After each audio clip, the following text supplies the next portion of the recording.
Kellogg's place. Let's go.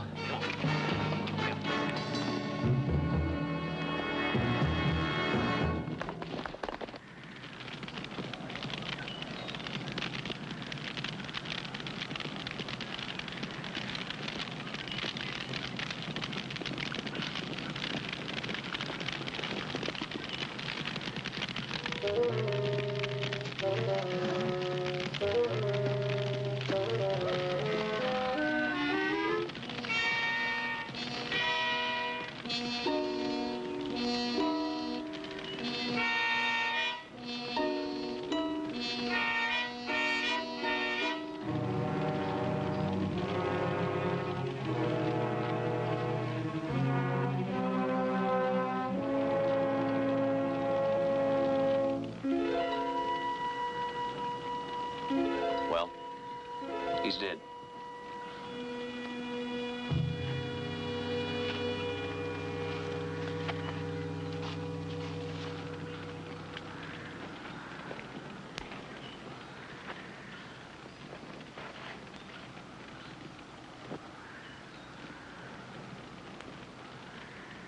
Look what Hank's got underlined here. They have sown the wind, they shall reap the whirlwind. Doesn't seem like a fit epitaph for old Hank. Yeah, but it's a fit one for the men who killed him.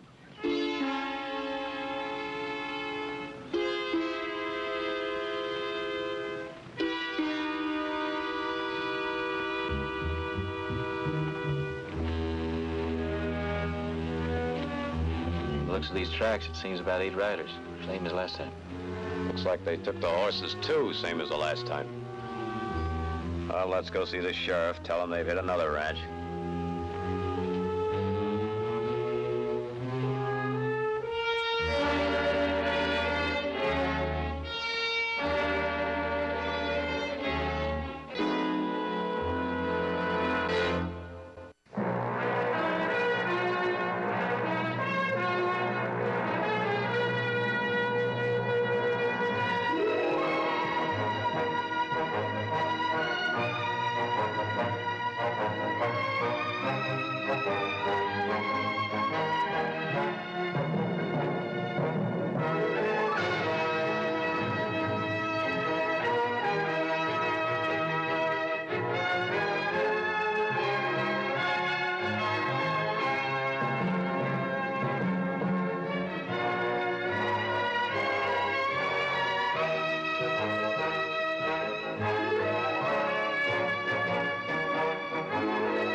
Sure you won't be needing us now? No. Billy and I may ride out later on, look around. If we find out anything, we'll let you know. Now, that goes for the rest of you fellas. Thanks a lot for trying. How about you buying me a beer, maybe? Well, that sounds like a pretty good idea. Well, you think you could brew me a pot of coffee? Yes, sir.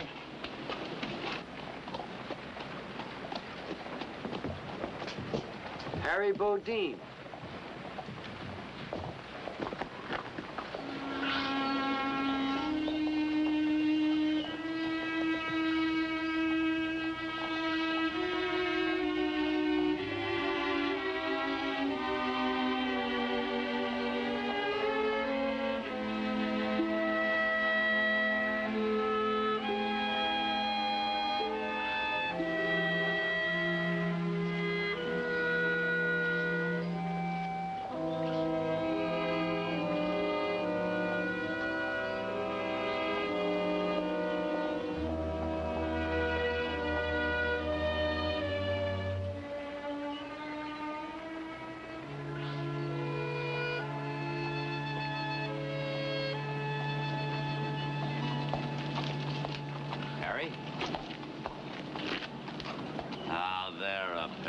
friendly faces. Harry, how are you? Nicholas, how are you? About time you paid us a visit.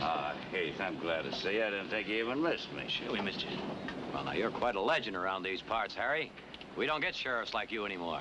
They see you around here, they're liable to put that badge right back on you. Not in that line of work anymore, Heath. Folks around here will never believe that. It's true. I just stopped by to visit Emma's grave. You staying in town? Not while we have a house, he's not. Wait a minute. I said anything about staying anyplace. Well, you just been invited. Well, now, we can get together and talk about old times, Harry, and catch up with each other. Besides, I have it on very good authority we're having chicken and dumplings tonight for dinner. I call that hitting below the belt. It's settled then. Come on, we won't All right. stir eyes mouth. You sure it's all right with me? Oh, Sure, it's it's a all right. pleasure. Come on. I'd like Well, this is like old times. I'm sorry Audra and Jared are away. Yes, I am too. Bet you he'd like something a little stronger than tea, wouldn't you, Harry? Oh, you have a bad memory, Nick. It's honey and lemon. Oh. You have a good memory, Victoria. Thank you. How long has it been? 5 years? Been a lot of changes. No, not with you, Victoria.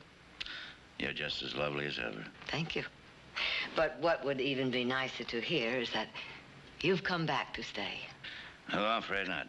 Says he's got business in San Francisco. Oh? Are you in business now? Ranching on a small scale. No more guns, no more troubles. The only things I fight nowadays are the drought and the hoof and mouth disease. Well, now, that's a far cry from the good old days, isn't it, Harry? Remember when we were on the trail of the Picture Rock gang? Yeah? They were holed up in this little Mexican town, and, well, we wanted to go in and shoot it out with them. But Harry here, he said, no, don't do that. I'll take care of it. Well, he sure did. Dressed up like a peon and went in all alone. Look, Nick, I think we can skip the heroics of the good old days. By the time it was over, he'd gotten 6 of them. 4, only 4. All right, only 4, but you got them 4 on top of a running horse. Harry, couldn't you stay just for a day or two? I do have some things to attend to, Victoria. A lot of people are going to be awfully disappointed, Harry, if you leave again so suddenly. Come on, Harry, a day or two won't matter. We got plenty of room. You make it very difficult to say no. Thank you. Good. Mr. Norris, come on in. Well, what is it, Billy? I sure hate to bust in this way, but there's been some trouble. 4 men just shot down the sheriff right out in front of his house. Oh, no. He ain't dead, but he's in an awful bad way, ma'am. Doctor's over at his place now. What about the men who shot him? They got away, but I recognized one of the horses, a paint. Same horse one of them outlaws was riding when we had that little run-in with them last week. Is that you, Mr. Bodine? That's right. I'm sure pleased to meet you, sir. My pleasure, son. Well, say, we're getting together a posse to go out in the morning, and I'd sure like to have you riding with us. How about it, Harry? We've been having our share of trouble, and then some. Those gangs have been raiding the outlying ranches and raiding the horses, and, well, nobody's been able to stop them. 4 dead, 7 wounded. We sure could use your experience. I don't suppose anyone here would mind if you took over as temporary sheriff, right, Billy? Not one bit. I'm sorry. I'd like to help, you know that, but it's just, I'm not in the business anymore. I hope you understand. Of course we understand. I'll go back to town with you, Billy. The sheriff will need help.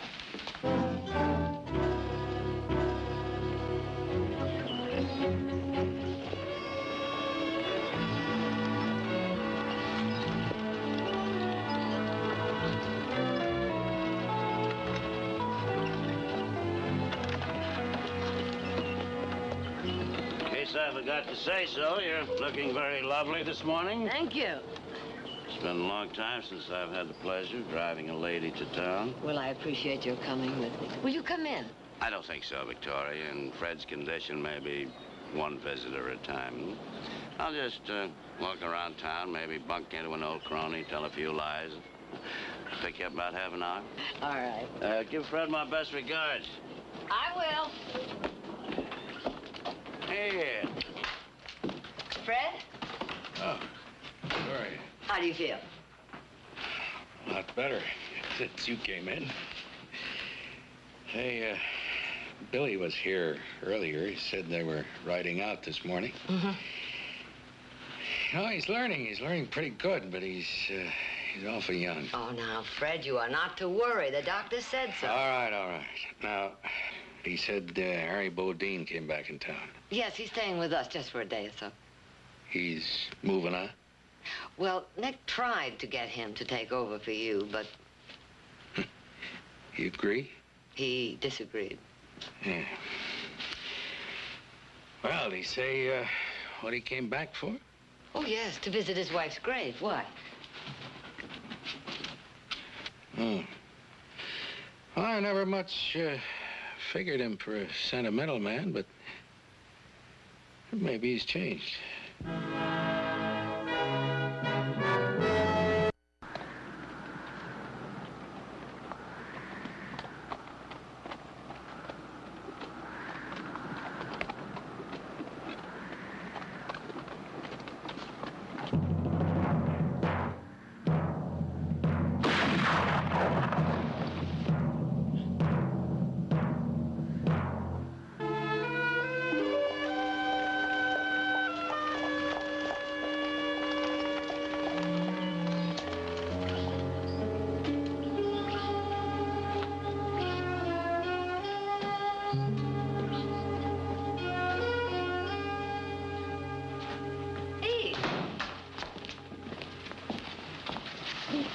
I'm all right. I just lost a little blood, that's all. Doc Morar was just here, said he needs rest and quiet. What happened? Well, that gang had a stinger on his tail, and we got a little bit too close. He could have been killed. We all took that chance, Harry, when we rode out of here. All except me. If I'd ridden out with you like you all wanted me to, maybe I could have prevented this. I'm sorry, Heath. You're sorry. Oh.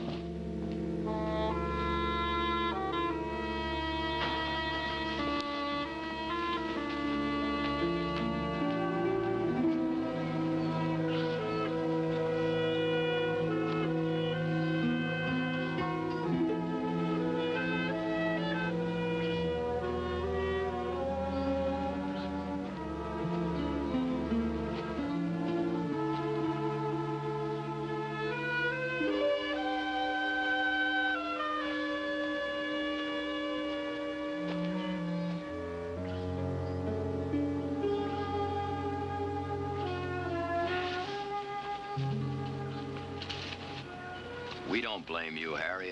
It wasn't your fault. I mean, this thing has been going on way before you even came into town. That man accepts the friendship and hospitality of folks. He doesn't turn his back when they have troubles. No. We expected too much from you. We had no right to do that. A brother of yours in there could be dead. I didn't have the right to let it almost happen. You still interested in me pinning on a badge? Of course we are. All right, let me borrow that hardware of yours. What?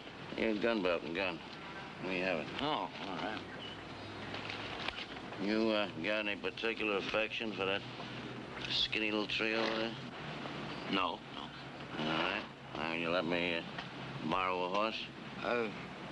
Yeah. Thank you.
Apologize for the theatrics, Nick, but I had to be sure. Welcome back, Sheriff. Thank you. Feel like old times? Old times, Billy? Oh, yes. Yes, I guess you could say that, huh? Same old desk, same old chair, and it still got the same old squeak. cumulative and 5 years of living in between. 5 years of living and dying. You know, the last time I went through those doors, I swore I'd never put on one of these again, but somewhere in a man's life, a wheel starts turning, and he finds that he's gone full cycle. Nick was telling me about that shooting stunt you did. I sure wish I'd seen that. Stunt? No, that wasn't really a stunt, Billy. That was 30 years of experience or 2 minutes of reassurance to an old eagle who was wondering if he still could really fly. Well, I sure wouldn't say that you'd forgotten how. You wouldn't, huh? Good boy. Well, now, suppose you just sit here on our nest and kind of, you know, hold things together. I got a little reconnoitering to do. I'd sure be proud to ride with you, sir. Oh, there'll be plenty of time for that later on, Billy. Plenty of time, believe me. Oh, Mr. Bodine, I want to show you something.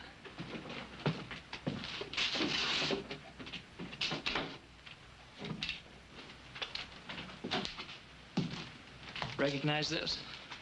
Should I? It was yours. Yeah, it seems to me I do remember it. Where'd you get it? I went looking for it, and I found it.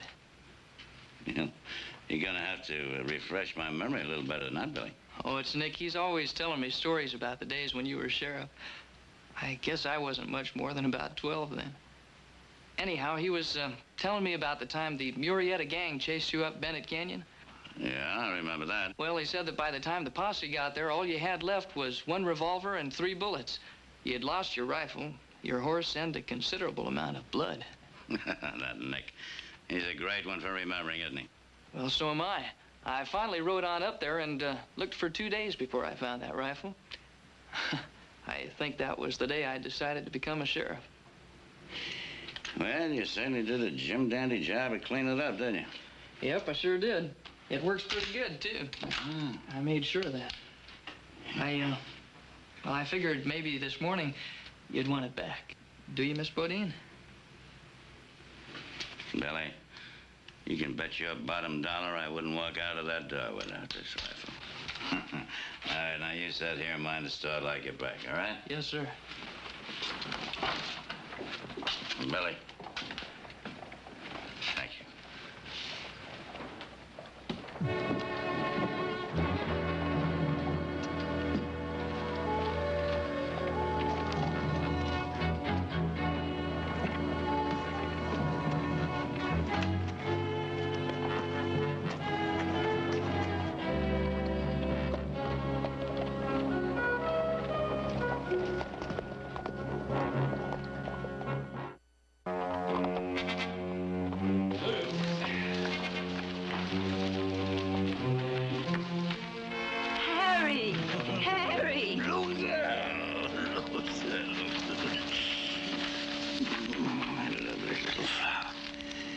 You been a good girl? I'm always a good girl. Yeah. You run along for a minute, huh? No, Harry. Just for a minute, you know. Business before pleasure.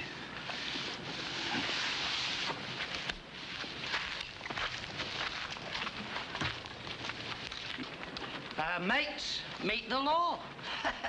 You know, Harry, if you give me enough time, I'll come up with a verse to fit the occasion. My aching ears. Now, boys, as you all know, we've been doing pretty good lately, but we're gonna do even better. Yeah, I got some really big killings planned for us. Saving the biggest and the best for the last. What about the ever-loving hosts, the Barclays? I said I was saving the biggest and the best for the last, didn't I? Everything's gonna go according to plan, according to schedule.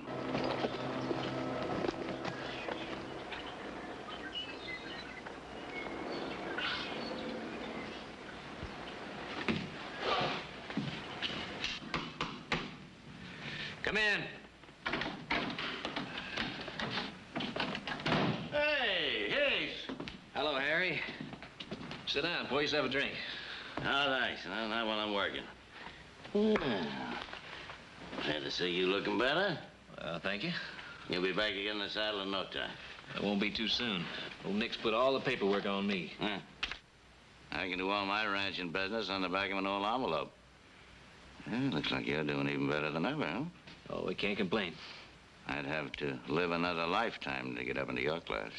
Oh, maybe not, Harry. Maybe not. Harry! Victoria. Oh, that looks good.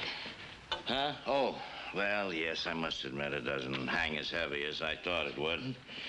Oh, you dressed to go into town? Mm-hmm. My daily visit to Fred. You going into town alone? Well, now, I've been going alone into town for a good many years. Well, now's a little different. Maybe I better get one of the hands to ride in with you. No, I think Heath is right, Victoria. Some of those outlaws, they may still be in the area. I'll ride along in with you. You take care of yourself now, Heath. Thanks, Harry. Yeah. Oh, Heath, that can wait, you know. Well, don't worry, it's a gonna.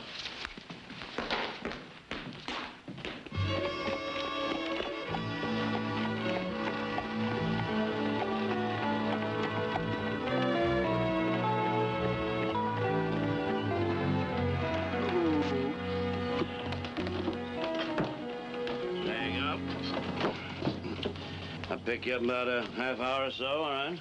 The outlaws are after horses, not women. If you don't mind, I'll just kind of keep an eye on you just the same. I don't mind.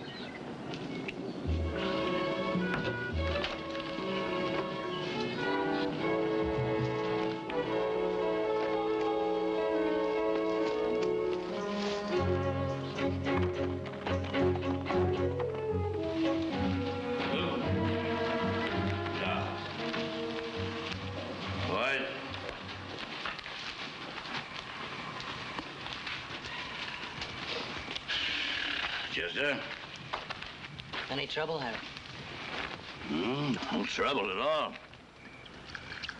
Chester, how'd you like to be so rich that you never have to draw that gun of yours again? You never have to sleep nights in a dirt camp like this. Never want for anything again the rest of your life. You're talking about a lot of horses, Harry. No, not horses. A woman. One woman. I've been looking for that woman ever since I jumped jail in Sydney. I found it. Spell it out, mate. Mrs. Victoria Barkley. Hey, now, take it easy. Jesse, do you realize that Barkley spread lock, stock, and barrel's worth more money than you and me'll ever see in our life? And I suppose you've taught the lady into deeding it over to you? Better than that. We are going to take Miss Victoria Barkley. And her sons will sell the ranch, everything on it. Turn every penny over to us to get her back alive. Kidnap the lady? Exactly. We'll have her out of here before they even mess her. Hold her at my place in Sonora down across the border. Give them time to sell everything. Turn it into cash. They come down. We make the swap. I don't know, Harry. It's dicey. Huh? You know, risky, mate. No, don't you see? We won't have to change our plans one bit. Now, she goes into town every morning, just like clockwork, doesn't she? Tomorrow, instead of you leading the boys over to the Gunther Ranch, you will be on the trail waiting for her. You take her, bring her here. What happens if I run into the King's officers on the trail, Harry? Not a chance. Every able-bodied man in town will be on that posse with me. Be only two people on the trail. You and her. In that case, I'll be there, love. Yeah. Where's my little Rosa? Sleeping. It's too early for that.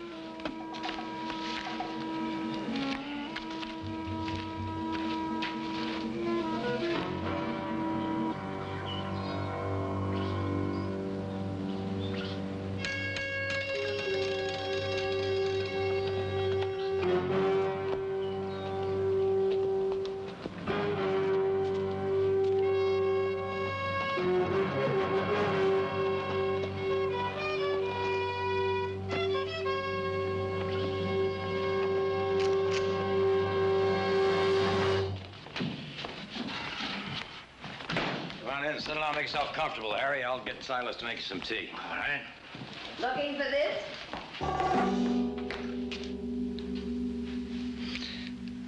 Well, that's what I call service. How did it go? Well, we had our usual luck. I thought you went into town, Victoria. I've already been there and back. We were up around the North Road all day. Funny we didn't run into you. Oh, I had to stop by the Simmons place first, so I took the back road. Thank you.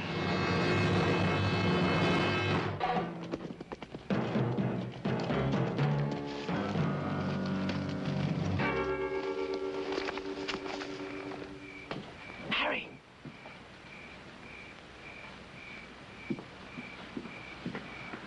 What are you doing here?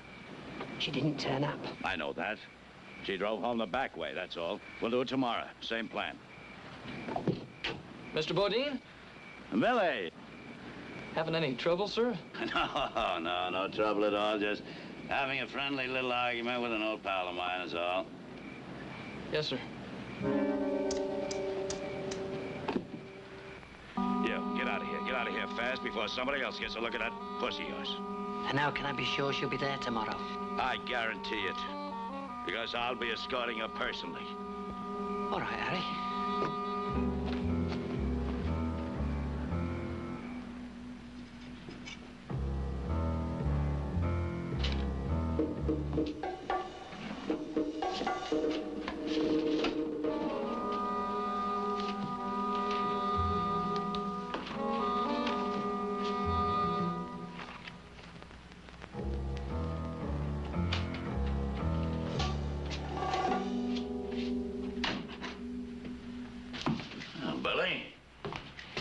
See you up and about. I'd like to ride out of here at sunup. Yes, sir. What's the matter with you? You look a little peaked. I guess I'm not feeling very well. Oh? Well, maybe you better stay in today. Mind the store, huh? Thank you, sir, but not if I'm needed. No. You take care of yourself. We'll manage without you. Yes, sir.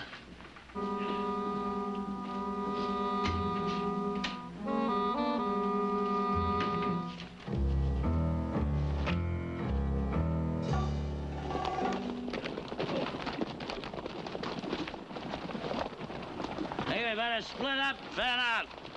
Keep your eyes open. If you see anything interesting, fire 2 shots. That clear? Yeah. All right.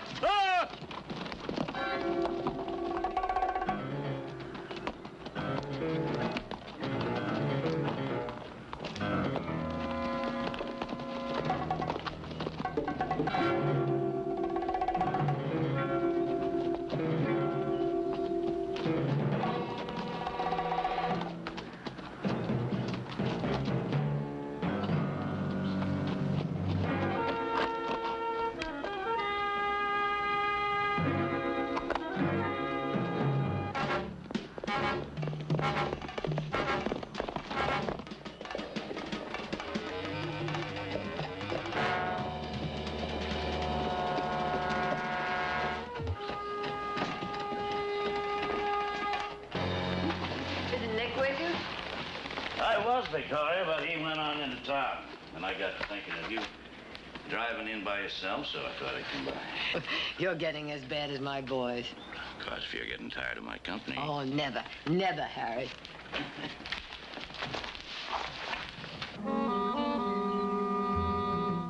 You sure, Billy? Absolutely sure? Yes, sir. It's the same man, all right. He was arguing and talking with Mr. Bodine right outside of the office last night.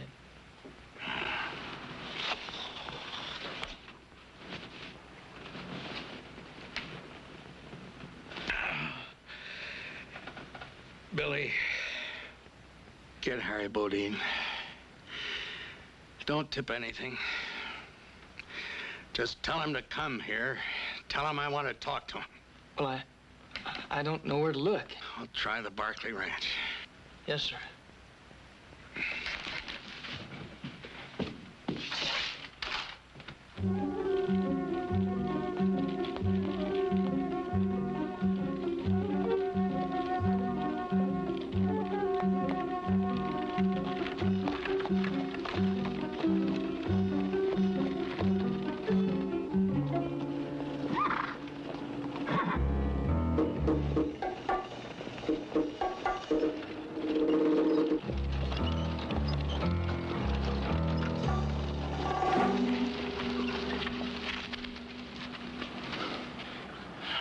Sorry, Victoria.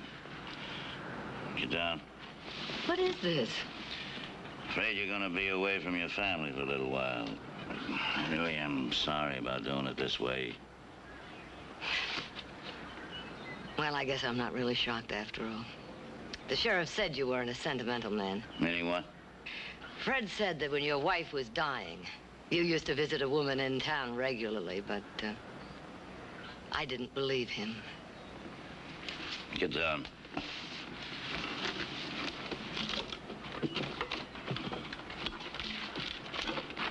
What are you... Chester? You all right? I'll live to make her regret it. Don?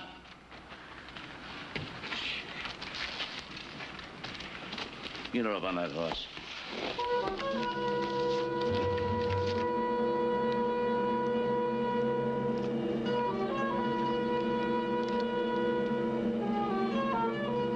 Mrs. Barkley will be our permanent guest until you deliver us $250,000 in cash. If you stall, you'll never see her alive again. We'll contact you in 30 days. That can't be Harry. Not even after what Billy's told us? I can hardly believe it myself. Why, Sheriff Bodine was one of the best sheriffs this town ever had. That's right, Billy. That's what makes him so dangerous now. Well, they can't be far. There's bound to be tracks where they got out of the buggy. What are we waiting for? Where do you think you're going? You're in no condition to ride. You try and stop me. All right, come on.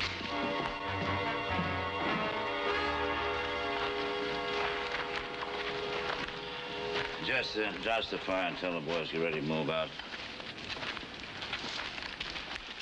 Come on, Victoria. Rose get you something before we go? Nothing. It's gonna be a long, hard ride. I'll try to make it up to you when we get where we're going. Just where are we going? A little place I have down Sonora way. What happened, Harry? What do you mean? Horse thief, kidnapper. Oh, you mean risking my life as a sheriff all these years for a plate of beans and a thank you kindly was more honorable. Wasn't it? How did you get yours, Victoria? Did some man work his life away for you, getting it for you any way he could? Do you really hate us that much? I watched and waited while my wife died because I couldn't earn enough money to pay for an operation. All right, sure. There was another woman, why not? All those years Emma was sick, she was never a real wife to me. So you came back here to get even, hmm? And I'm doing a pretty good job of it, ain't I? Perhaps, if that were the real reason. What do you mean? Well, you know, Harry, I think you always liked this sort of thing. Even the men you killed when you were sheriff. Didn't you envy them their free and easy ways? Oh, no, Harry, no. No, I would say that you've done a very bad job of your whole life. I don't think I like your conversation anymore, Victoria. A man can doctor a lot of conscience if he has enough money. Now, let's mount up. Time for harassment. I don't like her. My little Rosa. She's our ticket to happiness. You like that, don't you?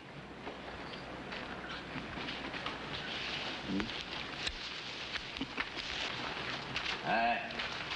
Move out.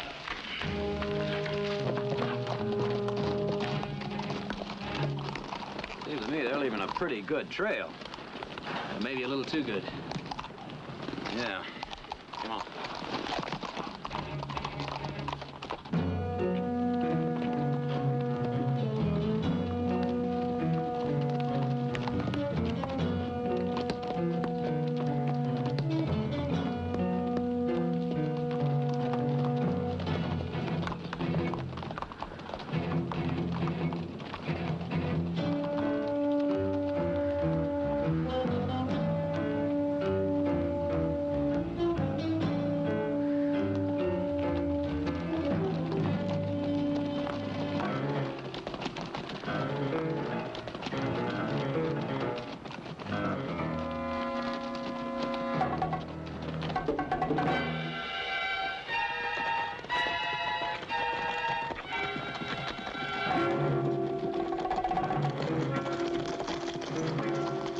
split up.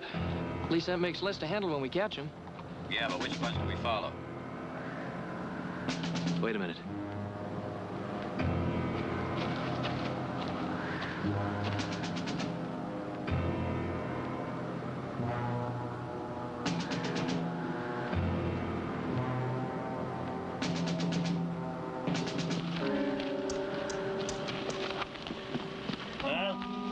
They're still on our trail, Harry. How do you figure that? I don't know. I wasn't figuring on doing it this way, but I got no other choice.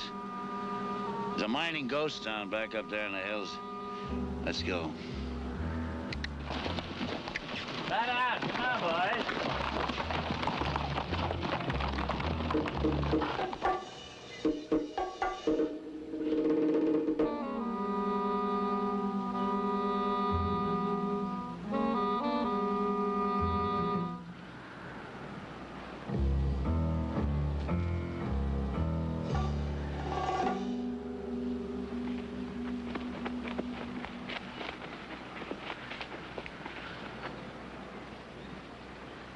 There's Mr. Bodine's horse. And the paint. Mighty inviting. Why don't we just bust on down there and surprise him? I think that's just what Harry wants, and we're not gonna do it. You stay here and keep out of sight till we get something started.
Sown the wind, and they shall reap the whirlwind. Remember? I remember. I think we'll all remember.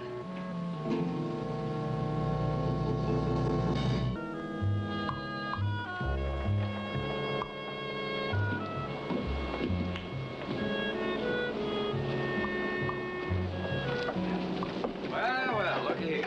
Now, this is quite a delegation. Something wrong? Sort of an unofficial welcoming committee, Sheriff. Maybe I can get a raise. Oh, we'll talk to the town council, see if it can be arranged. Hey, Victoria. Does the doctor know you're out? Well, not unless Billy here told him. Not me, sir. What are you doing in town? Oh, I get off the old homestead once in a while. Hadn't you heard?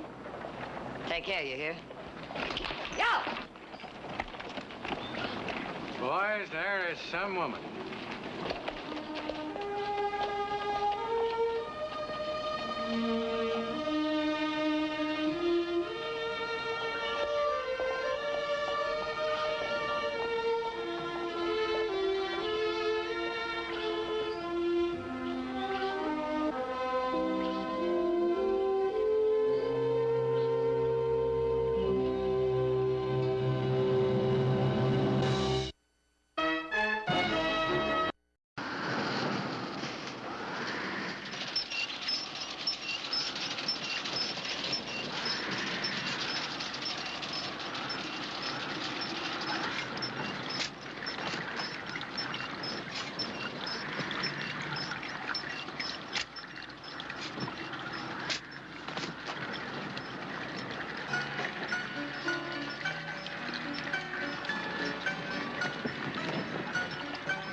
No, don't forget the boots now.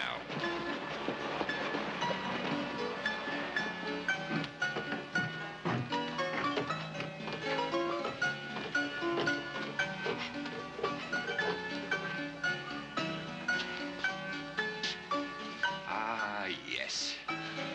How do I look, Maggie? Dandy.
Play the music, love. I'm sick of it. Play the bleeding music, love. No, it's dumb.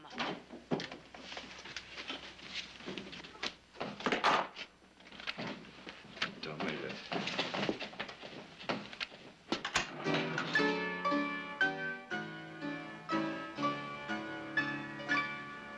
Bring to me only with thine eyes, and I will pledge with mine.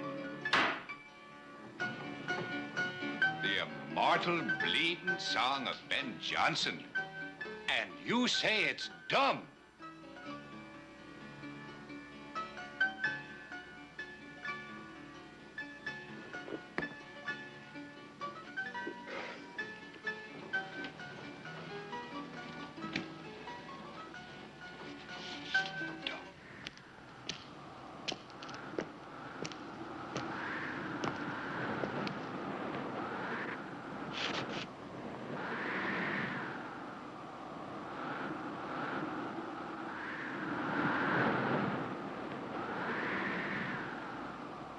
Oh, well, you don't like my music, do you? Is that it? Well, I I'll have to teach you a thing or two or three. You don't like my music. Oh, here comes the tiger.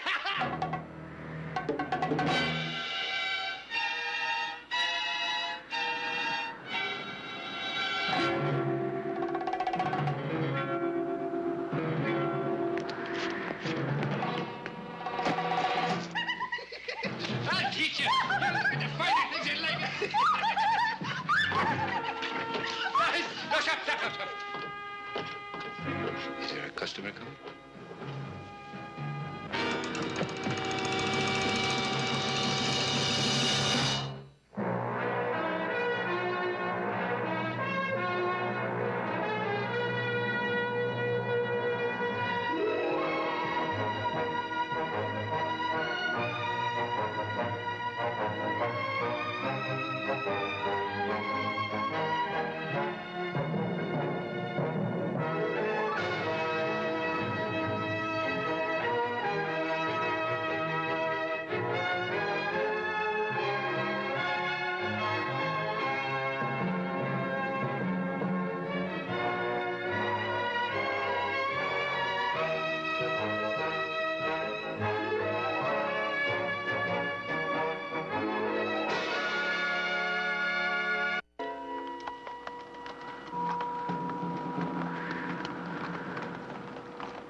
Bang! I could have shot you, mate. No need. Just help myself to a little water. Well, now, that water, it's gonna cost you $1, you know. We've been having trouble with bandits up here lately, nasty brutes that they are. Have to protect ourselves, you know. You didn't steal these, did you? Bought 'em. You did? How much they cost? Who's your friend? Oh, him? Oh, that's Hans, you know. He's dark. He runs when anybody comes. How many citizens this town got? Well, there's 5 of us. There's Brown, he's the attorney at law, and there's Keita. And there's Maggie. Now, that's her. And there's myself. Used to be 3,000 here before the mine shut down. Of course, I wasn't here then now. Brown was here then, and Keita was here then, but I wasn't. Oh, did you see this? Now, that was given to me by the Duchess of Albany. Sergeant Major, 15th Fusiliers. Well, that's real nice. Aye, that it is. Well, that's $1 for the water. I'm afraid it's our only civic income. Well, that's cheap enough. Much obliged. Take it. Now, the hay's a quarter. It's $1 a head. which would make $6 bob for the lot, or as you might say, $2. Well, that's reasonable, but I'm sorry I won't be staying. Well, you can't go without having a drink and meeting Maggie. Maggie, darling, come here. And we'll share a drop, just one gentleman to another.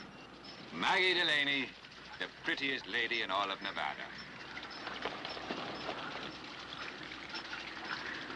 Nice to meet you, Maggie. Pleasure, I'm sure. I'm sure you'll share a drop to friendship the world over and to travelers met on a lonely road. Now, I won't take no for an answer. Come on.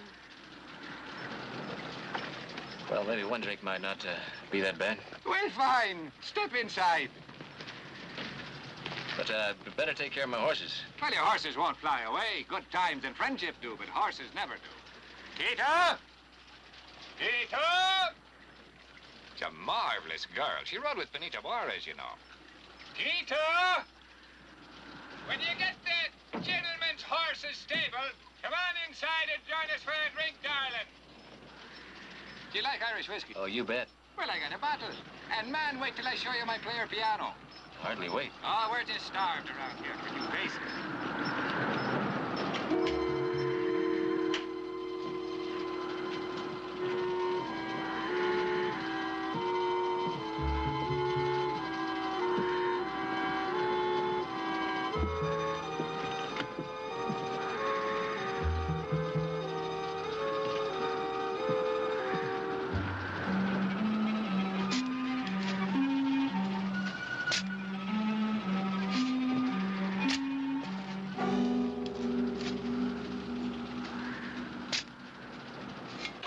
Did you say this was Irish whiskey?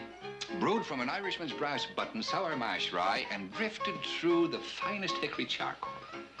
Sure tastes like mezcal. Mezcal? Maggie, is this mezcal or the finest Irish whiskey? Mezcal. Well, you caught me in a lie. A lie compounded of necessity and privation, mind you. Well, it's not bad, mezcal. Well, thank you. What do you all hang around a town like this for? A man with your charm should do well in a fair-sized place. Well, now, that's very kind of you. But you see, out there, that's all mine. I'm what you might call a big frog in a dry puddle. You see, in here on this floor here, I matter. I exist.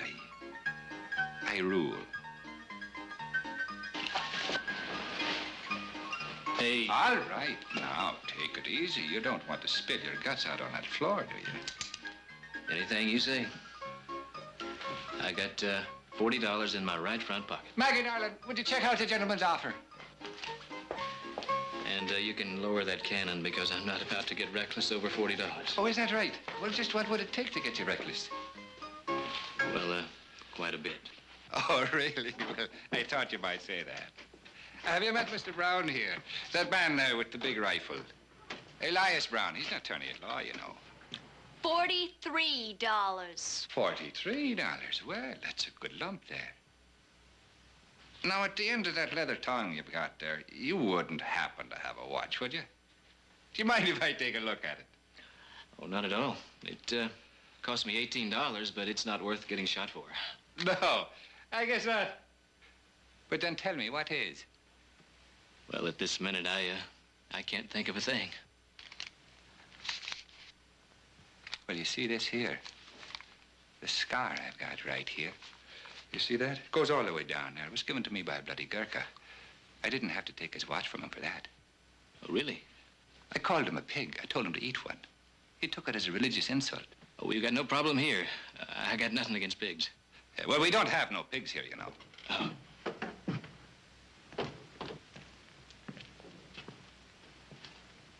Well, I want to thank you for the drink. And by the way, there's no hard feelings. I suppose you people need the money more than I do. And so I'll just go out and tend my horses and be on my way. Oh, well, we're going to shoot your horses. Don't worry, Chico. We don't kill anybody's horses. Put out your hands. What's the sense of those? You've already got my $40. Now, you don't seem to understand. Those are handcuffs. Elias Brown is an officer of the 5th Nevada Judicial District.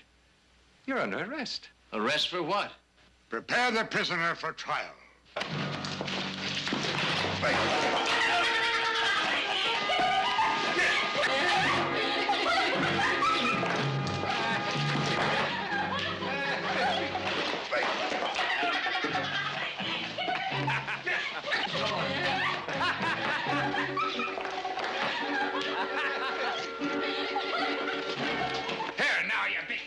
Don't do that now, you nasty girl that you are. Come on now, get up there. Get over in the chair, prisoner. Come on now, get away. Wasting good Irish whiskey like that. You ought to be ashamed of yourself. I got the crown.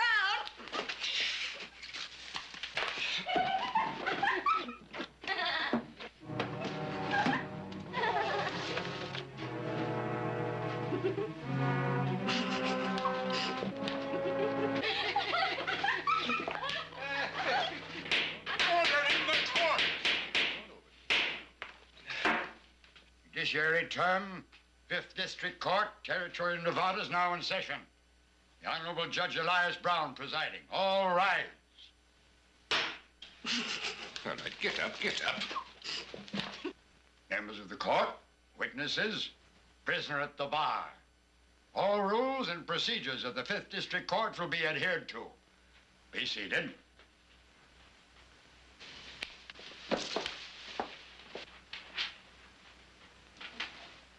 Clean the prisoner's face. And instruct the bailiff that this kind of disorderly appearance will not be permitted.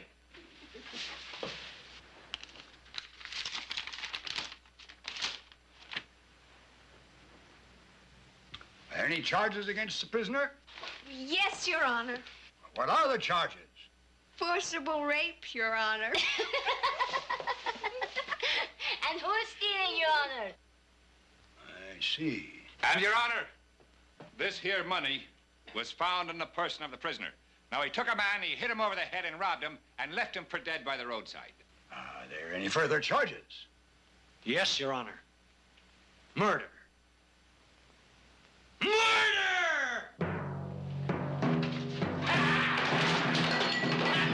Oh, you poor dear. Get yourself up, did you? Oh, you poor fella, you didn't fall, did you?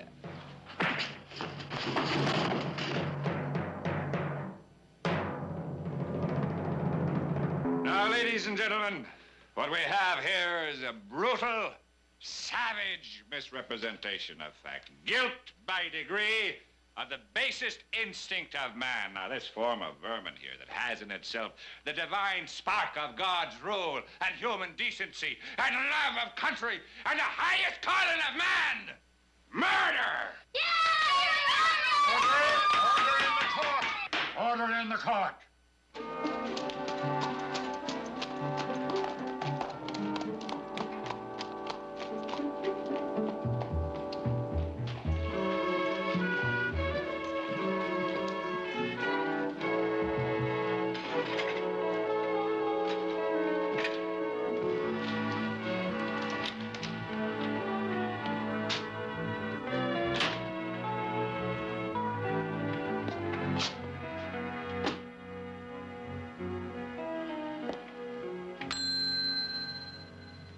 Sorry to bother you, but you've got a customer. You do have a room. 10 of them. Nobody's here except you. You mean you haven't seen anybody ride into town today with a string of horses? Nope. Not up to when I took a doze. Who are you looking for? My brother. He's supposed to meet me here. I haven't seen him. Take any room you want, 50 cents.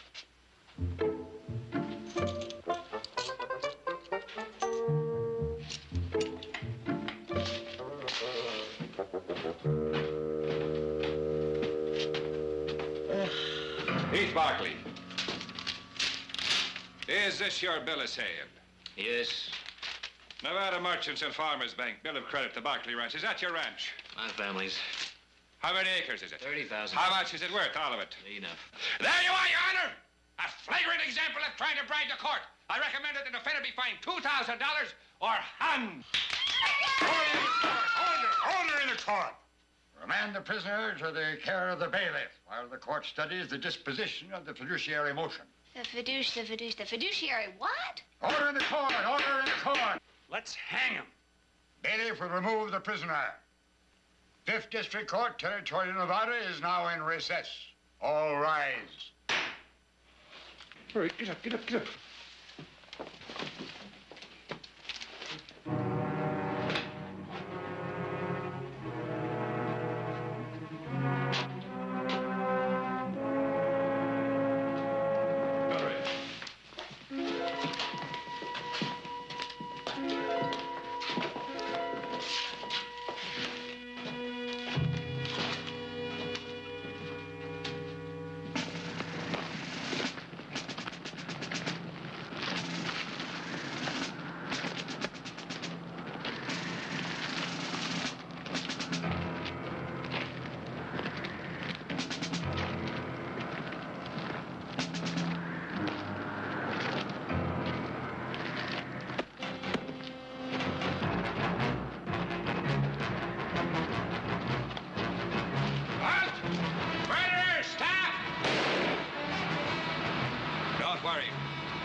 Maggie, I got a beautiful pearl stick pin. It was hidden in my shirt. You can have it if you want. Well, let me see it. Come here. If you've got a pearl stick pin, you'd show it to me. You haven't got one. Yeah. Get the key and come inside. Boy, do you think I'm dumb? I must look like the dumbest girl since Fanny Applesauce. All right. Look at that. Throw it here. Uh-uh.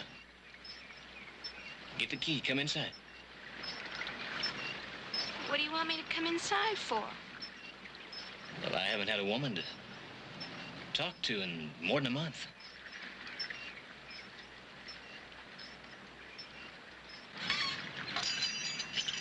I won't come in. But how'd you like this?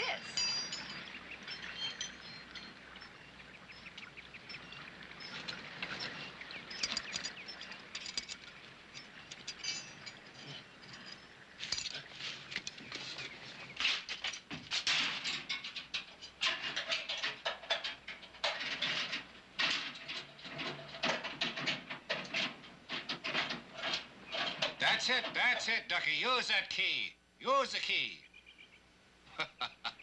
What's the matter, love? Is it the wrong key? Oh, no. Well, now, you didn't think that we'd be hanging the right key up on a hook out here, did you? I'll kill you. You're a nasty fella, you know. You'll kill me, will you? You do that. Well, just for that, you're not getting out. I'll tell you, we have to hang you. Well, you're gonna kill me for $40. Well, no, we wouldn't kill you for $40 now. Would you like me to tell you why? I tell you. You see, they're all daft, all of them, you know. Brown was a lawyer and a town judge.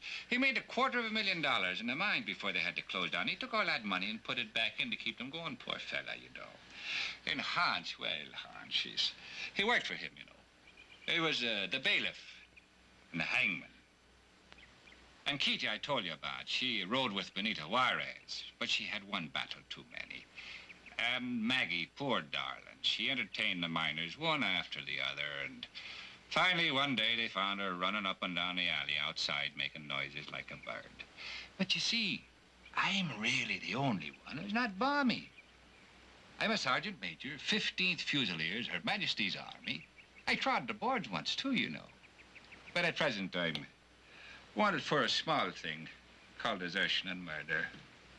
You know, there's not many places far enough away a man can go when he's wanted for murdering an officer of Her Majesty's Army. So what's the point of all this? Well, everybody's entitled to a full life, don't you think? And they enjoy it. I invent the games, and they play it. Now, Brown, he's a judge. He's entitled to full honor and dignity. Hans has got kind of a religious turn to him, you know. Maggie, now, she'll be playing a variety of parts, which I'm sure you'll see. And Keita, she keeps up her interest with the horses. But they're all mad, you know. Every last one of them. But I take care of them, and they take care of me. It's kind of like, it's like a business. Very little profit in it, though, because, well, because we haven't hung too many yet.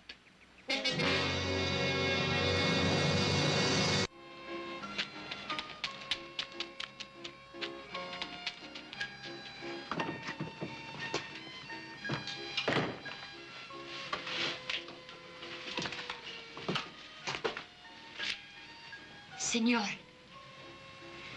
I want to talk to you. Will you talk to me? What about? I want to go away.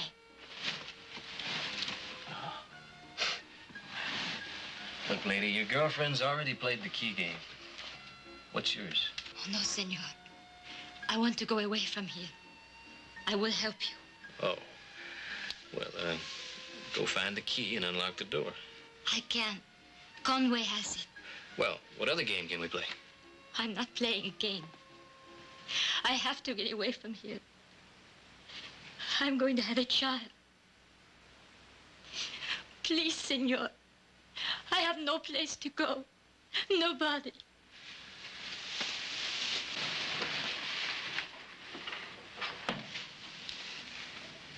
Who's the father? Conway? No, senor. A man who came here. He was killed. I can't raise my baby in this place. Please. If you're telling the truth, there's a sheriff at Dorado. Go tell him. I would go to prison.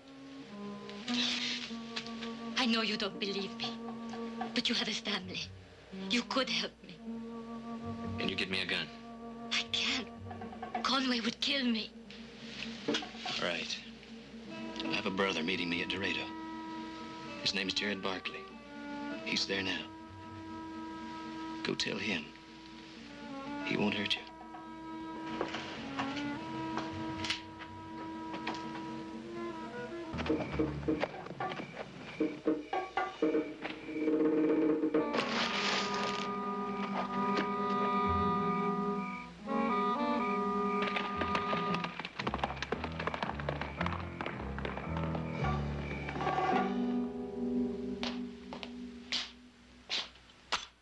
Any sign of my brother with those horses yet?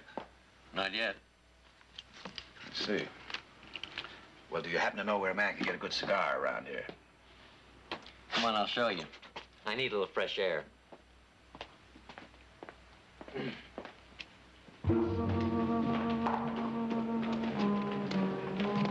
Now, you can get a smoke over there at the saloon, but I recommend Don Gordon's store. Oh, well, I guess I can find that all right. Thank you very much.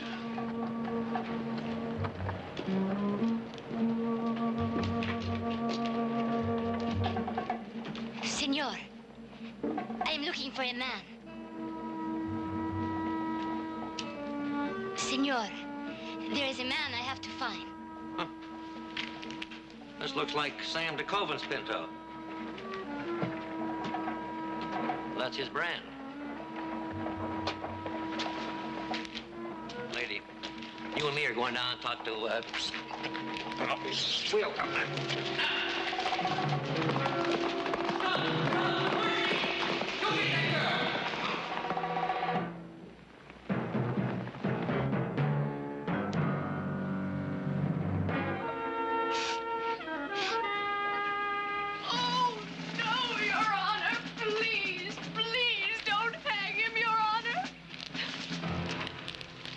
forget, we're not going to hang you. We're doing what's called the governor's reprieve. At the last minute, we get a telegram from the governor, and in that telegram it says that you're going to be pardoned. Don't forget that now.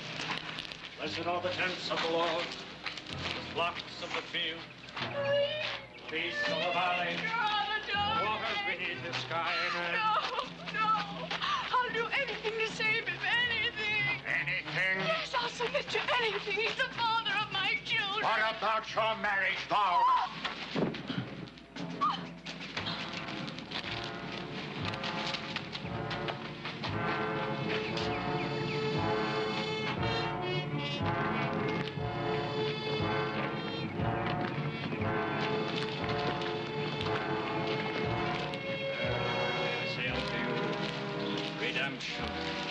Redemption in his holy blood.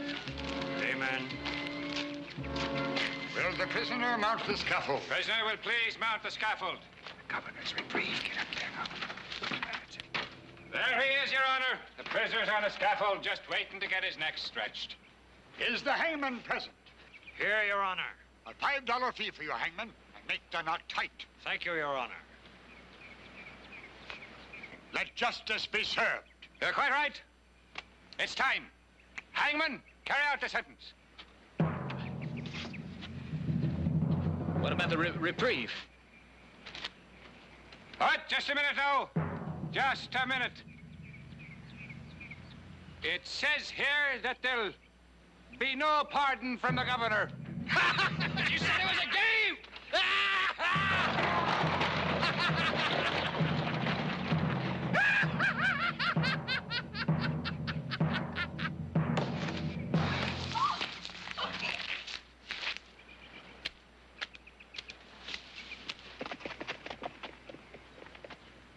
My poor darling. Oh, they saved you. You're saved. Well, Your Honor, the reprieve did come through.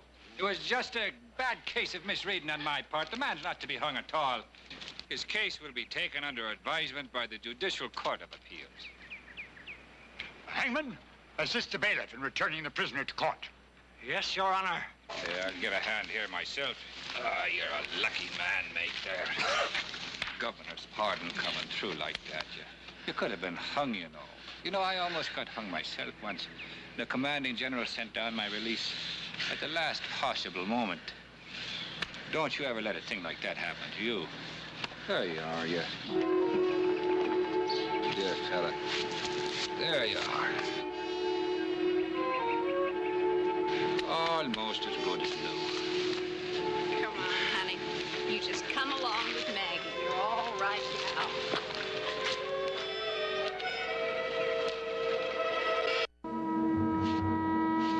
Easy, baby, easy.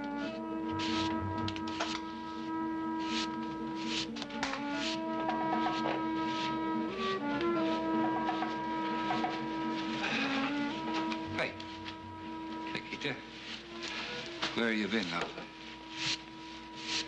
I've got to rub down the horse before she go lame. Oh, you were lame at the fiddler's pits, poor sweet. Animals as they are, and that would be... It's awful, wouldn't it? Margaret! Margaret! Now, where did you go? Don't. I'll throw you through the bleeding barn wall. Now, where did you go? We're right. Where? Dorado? Is that where you went, you little pig? You want to get that stupid pretty neck of yours stretched? They'll hang you and bury you, kill you. Your only chances here with me, do you understand that? With me, you miserable, worthless loony, you. Please don't. My baby. My baby. You're not having no baby. I told you 5 times in 2 years you've been here. You're not having no baby. I am. You're not having a baby. I am.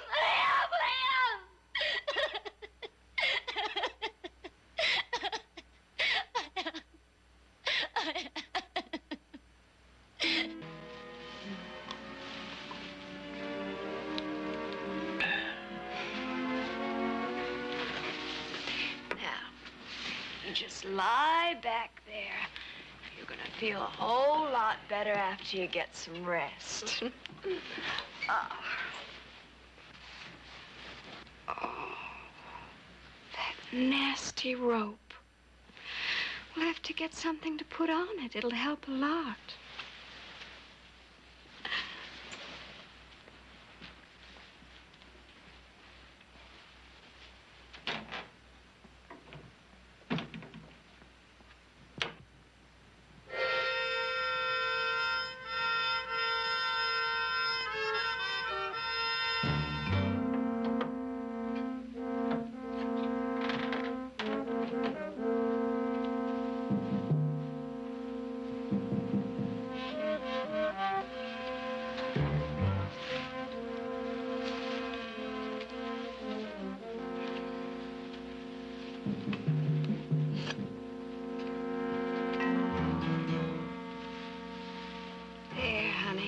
Doesn't that feel good, huh?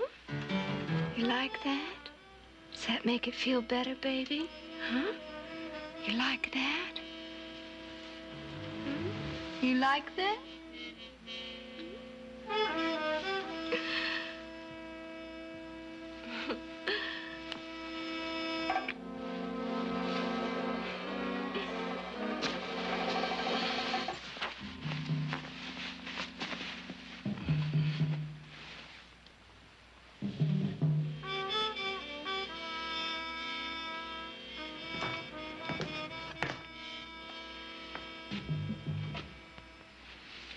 Conway. Shh. Sergeant Major Conway, if you don't mind.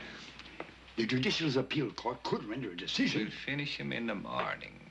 In the morning, the prisoner will have a sharper appetite of expectation, which will make his release from this life all the more poignant. Make sure everything is ready.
Mr. Barkley.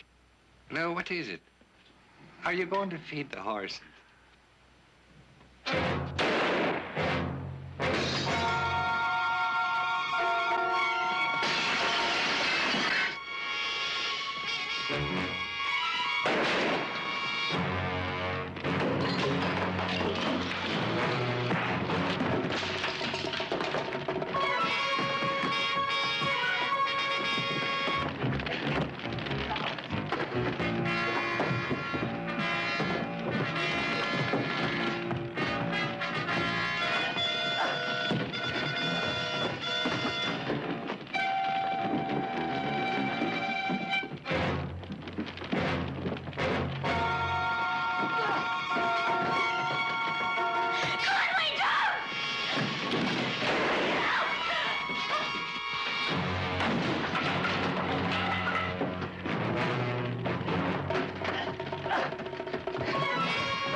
Not mine.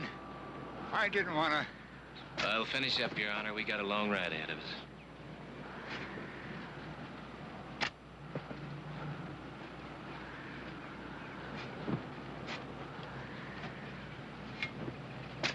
Was she told me she was gonna have a baby. Was she? No. She always said that right after we killed someone. She felt so terrible. The only thing that would help was to pretend she was going to have the poor man's child. She took a life, and now she was giving one back. That was crazy, wasn't it? Blessed are the tents of the Lord, the flocks of the field. Verily, verily, I say unto you, redemption, redemption in his holy name.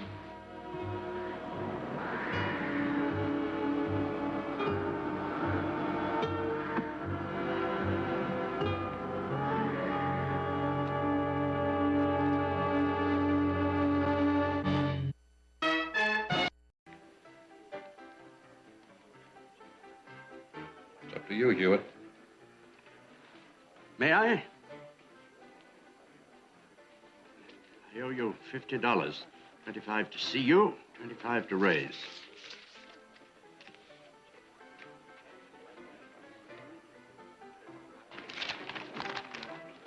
Call.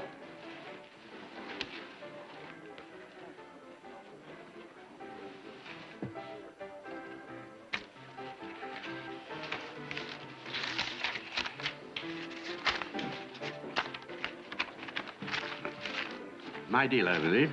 Not yet. A lot of your IOUs here. They're all perfectly good, I assure you.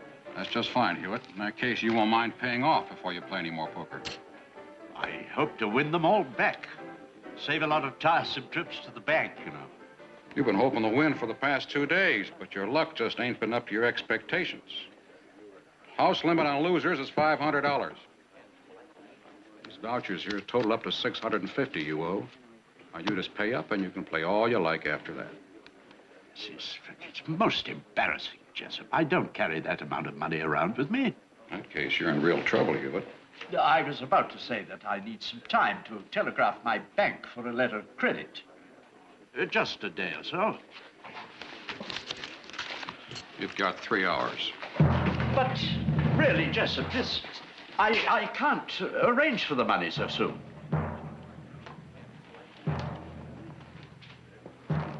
Three hours.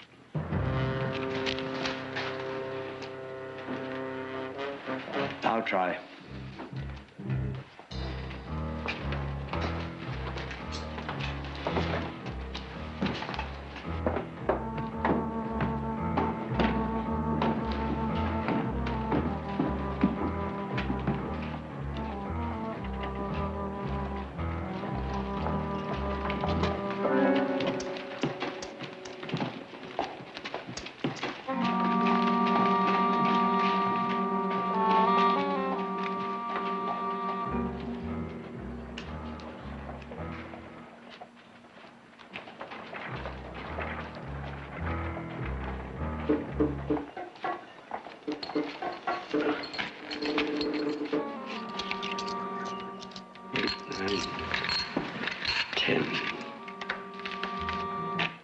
Hewitt. Rough luck you had in there. I was watching. Never saw a man lose with so many good hands. Oh, well, luck runs hot and cold. When it's cold, nothing seems to help. But it always can change for the better, can it? Yes, certainly. As a matter of fact, it usually does. I don't think we've met, Mr. Jace Timmons. I own the freight line here in town. Edward Winfield Hewitt. Hewitt, if you don't mind my butting in, let me give you a little advice. Don't wait too long to pay Jessup. When it comes to money owed him, he's got less patience than a stuck bull. Best you pay up quick. But I have to wire San Francisco for the money.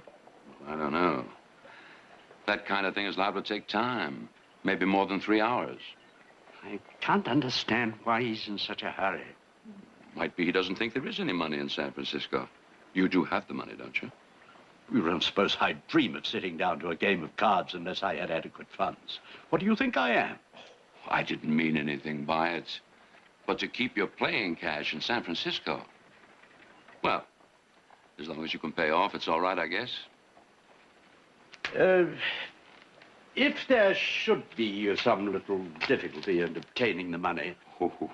Well, people who tangle with Jessup wind up dead. Tell you what, Hewitt, If you have any trouble at all getting the money, you come see me. I might have a job for you. It'd pay $800. What sort of job pays all that money? Special job. Unless you definitely wanted it, I couldn't give you the details. You understand, it's pretty important. But if you did take it, I could get Jessup to let you off the string. Guarantee him payment when you complete the job. Are you interested, Hewitt? Well, I'm not sure. That fellow who followed me out of the saloon. Uh-huh. John Clay, Jessup's hired enforcer. I wouldn't push that deadline too close, Hewitt. Clay has been known to kill a man and bring his gold fillings back to Jessup to pay off a debt. Well, if you want the job, you can find me at my office or at the saloon.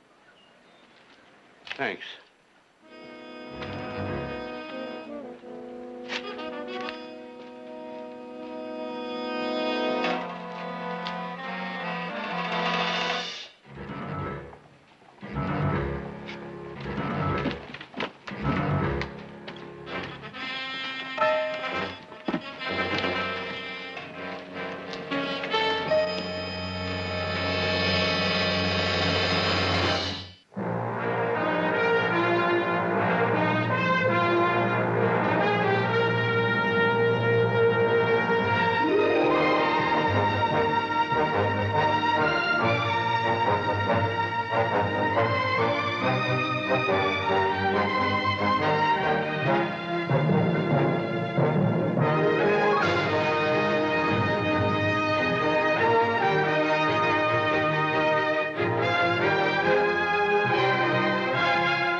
Denver a little while. What's all this? For the Indian school? Mm-hmm. They've been under quarantine for weeks. No one wants to go near them. And they need food, medicine, just about everything. Measles. A simple little thing like measles. Can make a lot of trouble. Everything is all ready, Mrs. Barkley. You sure you don't want me to go along with you? Silas, you have more than enough to do around here. Besides, who would look after Mr. Gerald? Yes, ma'am. Now, wait a minute. You're not going alone. I always have. Look, why don't you let me get a continuation on the Taylor case? I'll go with you. There's no need for that. Well, then take a ranch hand. With spring branding going on? Jared, I don't need a bodyguard. I don't want one. I'm only going to the Indian village. Yes, I know, I know that country like I know my own name. If I take a few shortcuts, I'll be there by tomorrow afternoon. I'll send you a telegram when I arrive. Well, all right, but be careful, will you? Oh, don't worry. I've had the measles.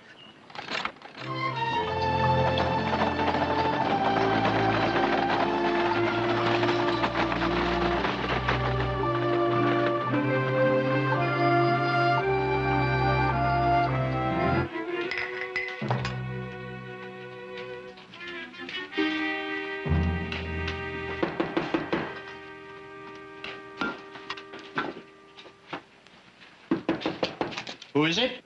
Desk clerk, Mr. Hewitt. I made up your bill, Mr. Hewitt. I have no intention of leaving at the moment. Begging your pardon, Mr. Hewitt, but word is out around town that you owe Troy Jessup. Maybe you can't get the money. This bill is for $22. If you just pay up... I'll pay when I leave and not before. Mr. Hewitt, I don't want to have to ask the undertaker for this $22 out of your last possession. Get out!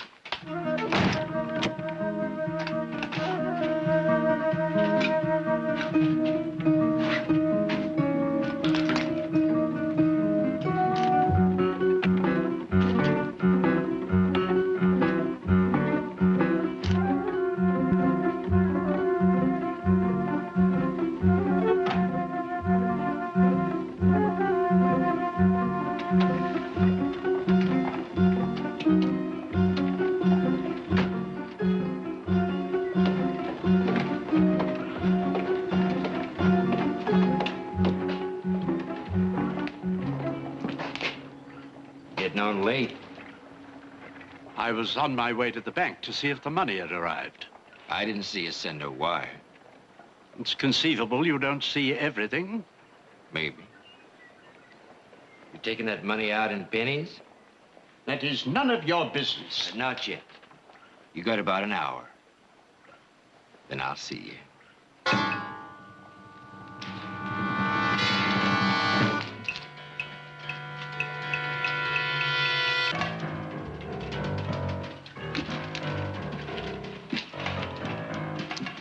I'll take the job.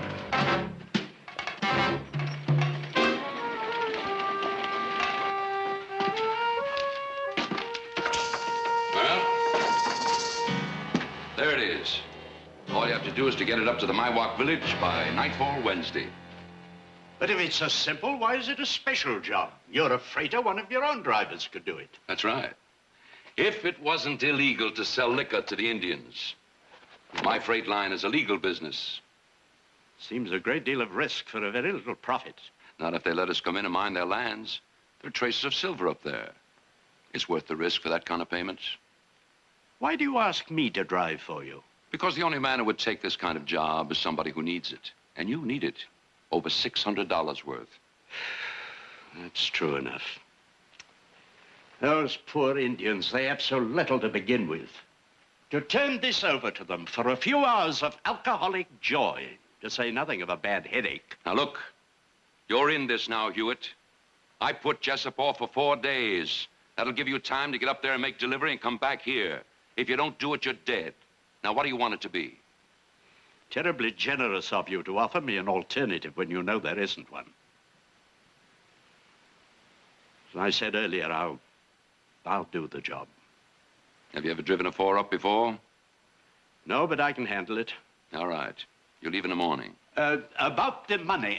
Your debt with Jessup will be paid when you deliver the cargo, and you'll get your money then, too. But I need some money now, my hotel bill. How much? $12 will do.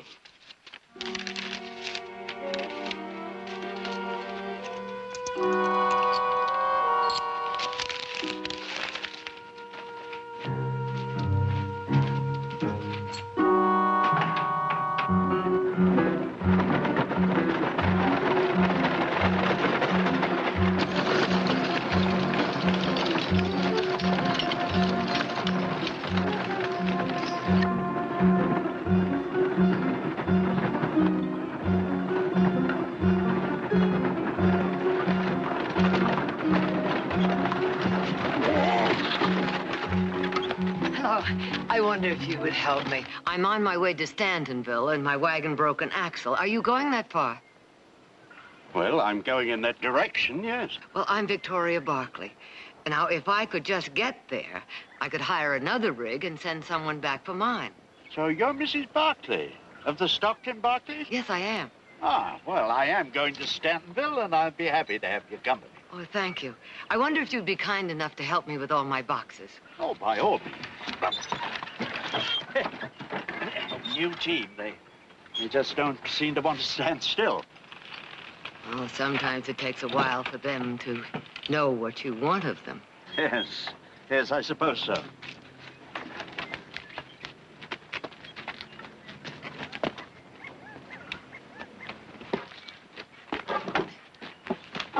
Why, what's all this? Ah, supplies for the Indian school. Well, I would have thought they'd got regular supplies from the outside. Oh, they do when they're not under quarantine for measles. None of the freighters want to go up there. Measles? That's not dangerous. Oh, not for you or for me. But the Indians have never had it before. It's reached almost an epidemic, and some people are frightened of it. Maybe you didn't know it when you stopped, but you'll be helping a lot of sick children.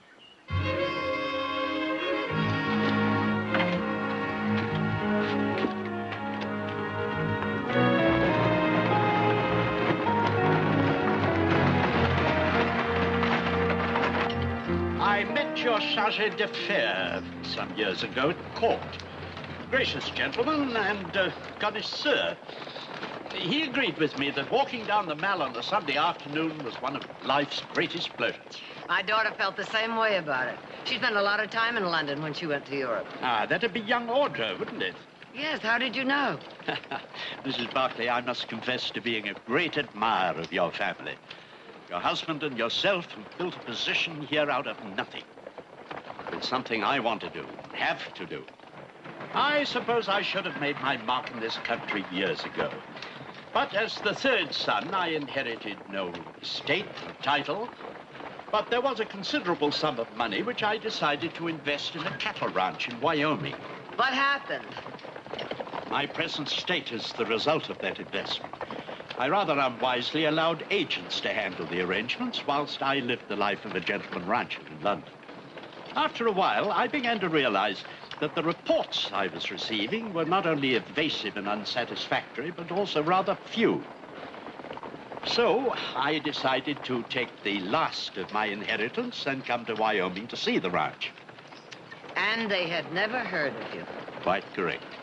The property existed only on paper. I imagine those two agents are living rather well off somewhere now. And here I am driving a freight wagon. I'm sorry, but perhaps this will be a new beginning for you. Get up. Let's get moving.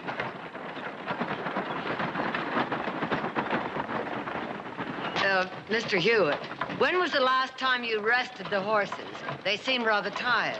Well, I thought I'd make it to Simpson's Wells before I stopped. Do you mean to tell me you haven't rested them since you started? No, I have a schedule to meet. I suggest you pull over there right now. You're right, of course.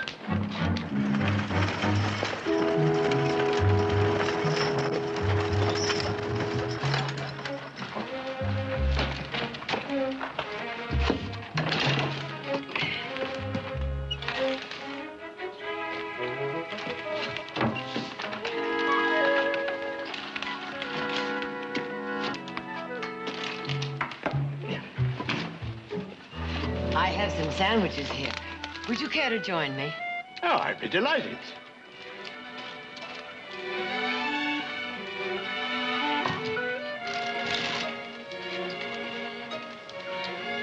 I'll see to the team first.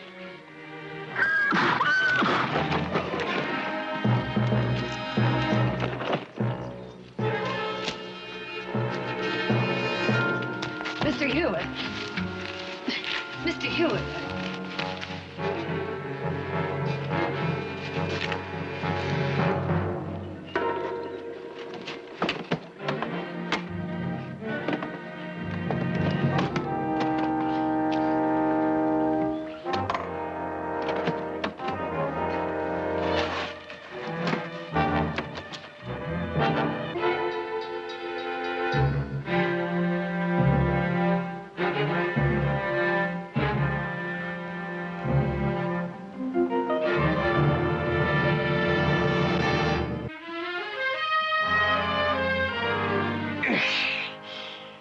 I suppose it's obvious to you that this is the first time I've ever done this kind of work. Only a small cut. You'll be all right. What's wrong, Mrs. Barclay? You told me you were hauling farm tools for the My Walk Village. Now, since when do farm tools come in whiskey bottles? Who gave you permission to go snooping around? I was looking for water for you. How can you do this? Do you know what that poison cost them in more than money? Now, just a minute, Mrs. Barclay. I'm not selling them that liquor. I'm just the driver. That's what I'm paid. That makes you just as guilty and just as dirty. Well, man has to find some way of earning a living. A man has to have some honor, too. I think you'll find, Mrs. Barclay, that necessity often negates honor. And absolute necessity does away with ethics. Does a freight driver's pay mean that much to you? In this instance, yes. You object to what I'm doing, and I understand your point of view. But looking at it practically, you have no way to move your precious goods except with my illegal cargo. Necessity over honor, Mrs. Barclay. Well.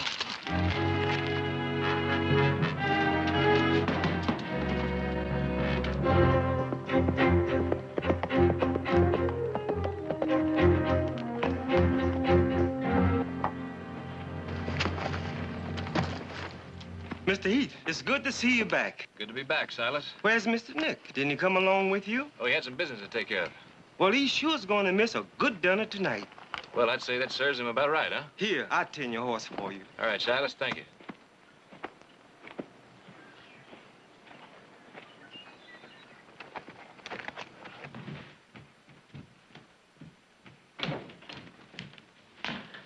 Well, it's about time you got back. Where's Nick? He had some special business with the cattle buyer. What's so special about selling off a few yearlings? Well, there was a cattle buyer that interested Nick. Cattle buyer? Nick knows a lot of cattle buyers. Not one like T.A. Holcomb. T.A. Holcomb? What's so special about him? Well, in a few short words, tall, blonde, and beautiful. First lady cattle buyer I ever saw. T.A. Holcomb is a lady? Teresa Ann. Well, where's Nick now? Well, about as near as I can figure, halfway to Cheyenne. That's where she was heading. Where's Mother? The measles broke out over at the Indian school. It's almost epidemic. Dr. Cortina needed some supplies, so she took them over. Who went with her? Nobody. She went alone. She say when she'd get there? Well, she should get there by tonight. She'll wire us when she arrives. Now, listen, you don't really think Nick would go to Cheyenne, do you? Jared, you haven't seen T.A. Holcomb.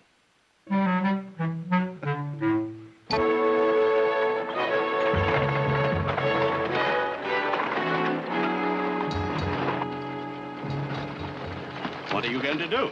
About what? This. What do you expect me to do? As a lady of integrity and honor, I assume you'll march up to the local constabulary and turn me in. Good guess, good guess. Mrs. Barclay, won't you take into consideration the fact that I'm helping you accomplish your errand of mercy? And canceling it out with this cargo of whiskey. Can't you understand my position at all? No. You regard yourself as an angel of mercy, don't you? Helping the sick and the poor. And the righteous handmaiden of justice, too. Just turn me in and don't even try to understand that I'm only doing what I have to do. Reporting this to the marshal is what I have to do.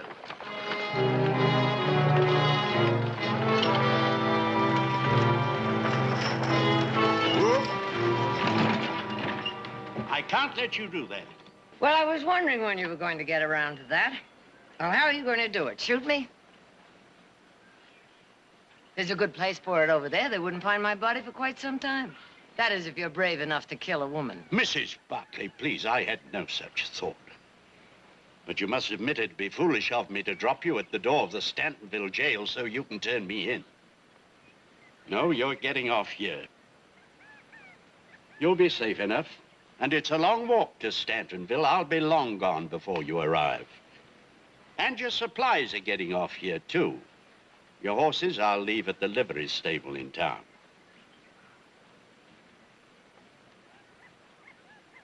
Mrs. Barclay, I don't want to have to do this at gunpoint. Please get down.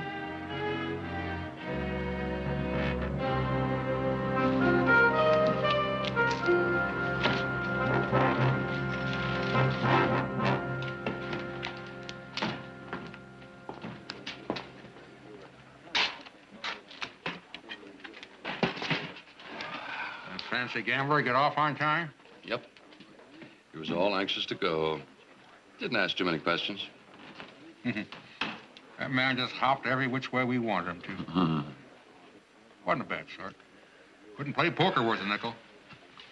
Sure had class. Too bad. He'll probably be dead by nightfall.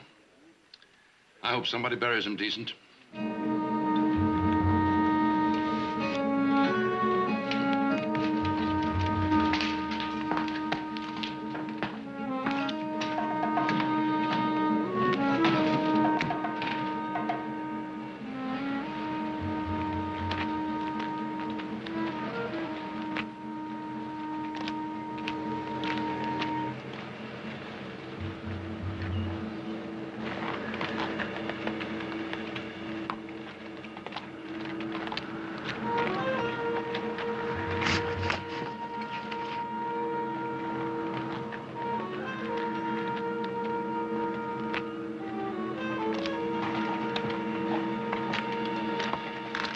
Oh, it's you. I seem to be having a little difficulty. What happened?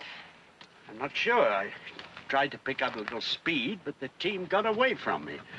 I tried to stop them, but one of the horses stumbled and the wagon slewed around. The details are a bit hazy, but this is the result. You never run into that kind of trouble, do you? I'm willing to make a deal with you for some consideration in return. Such as? A ride to Stantonville for me and my supplies that you dropped off on the trail back there. On the same terms as before? Uh-huh. I'm afraid not, Mrs. Barclay. But I'll make you a counteroffer. I'll drop you close to Stantonville and you can walk in. That'll give me time to deliver the cargo. Deal? I'd make a deal with the devil himself if it will get those supplies to those children. You're on, Hewitt. It's all yours.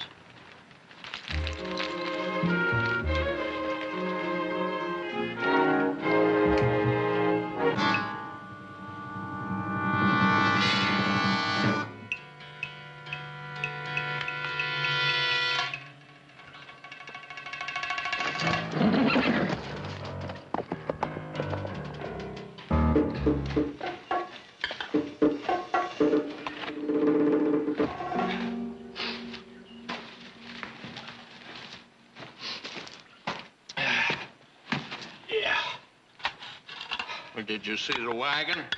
Yep. Down the same old road as always. Well, that old Timmons fella just never learns, do he? You know, he's turning out to be our benefactor. If I was a religious man, I'd offer up a prayer for his continued good health. I tell you one thing, boy. That old driver he hired, you don't seem too smart neither. Boy, he acts like he never seen a team of horses before in his life. Shoot, he had him so fouled up there once, thought he was going to be there next Tuesday. Well, maybe you should have given him a hand. Might have saved some time. Well, I might have done just that. But, this woman started helping him.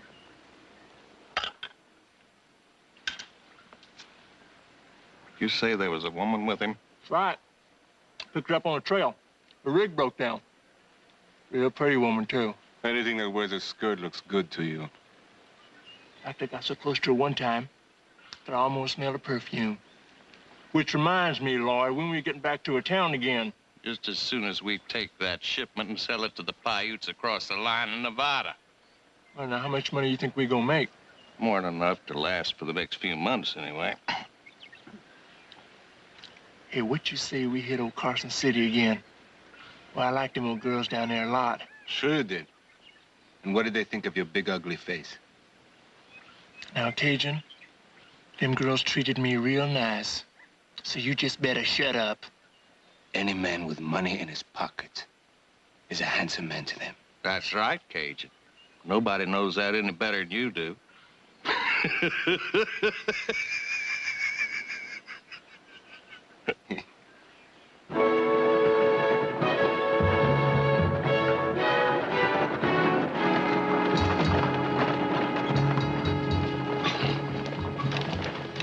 There's a blanket under the seat if you're cold. I'm quite comfortable, thank you. Take that road straight ahead. It's a shortcut. Where does it lead to? Oh, don't worry. It doesn't go anywhere near civilization. It's just a little old ghost town. Thanks. I hope that didn't strain your ethics too much. Worry about your own ethics. That is, if you have any left. Oh, I think one or two survive. Childhood training, you know. God and country, mother, women and children first. Mm-hmm. Well, you can drop the last two. This liquor of yours will hurt even them. I've told you before, it is not my liquor. I'm only the driver. And that makes you as innocent as a typhoid carrier.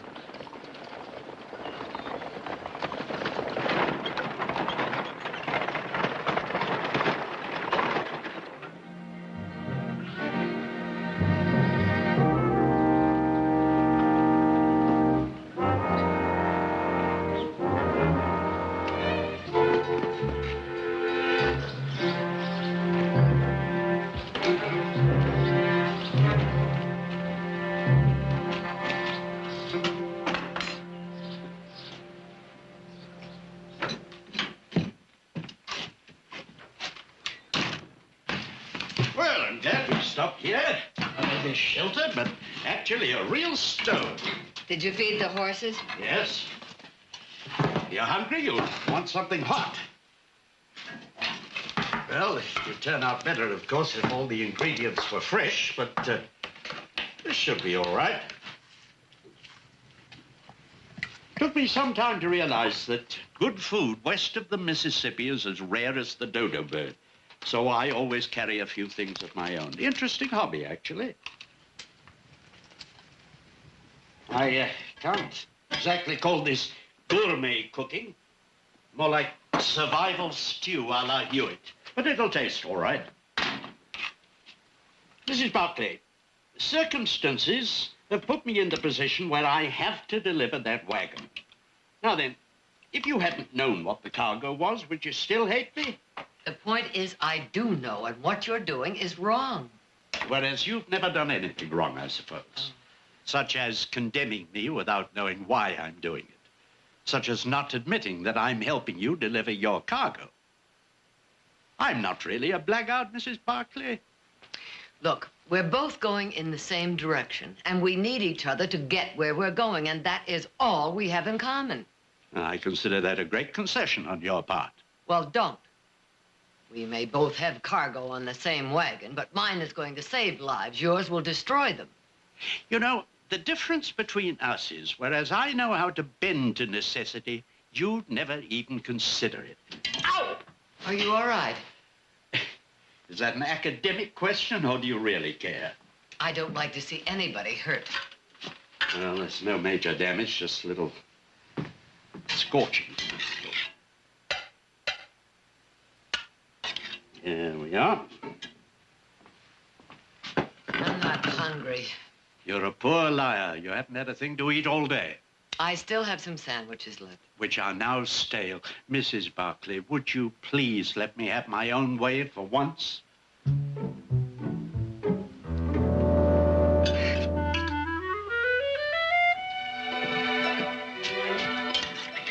Well, I'll say one thing, Mr. Hewitt.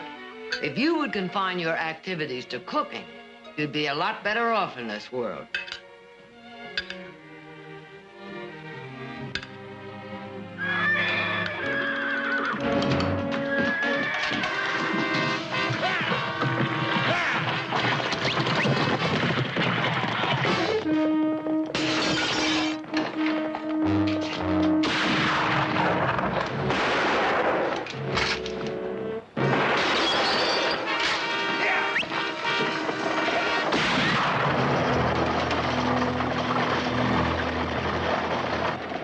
How many others knew about that shipment? I don't know. Obviously, those thieves did. Well, what do we do now? There are 2 loose horses out there. You're not going out by yourself for them. Do you think you could help me catch them? I'll try. Let's go.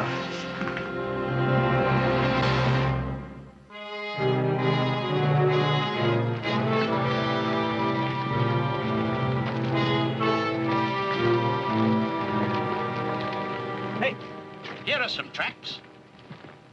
No, those weren't made by my horses. Those were made when the ground was wet. Some riders must have passed through here about a week ago. Now, see, those over there. Now, they're fresh, and they come in from the right direction. How did you learn to track? Oh, you learn a lot of things out here when you have to. Come on.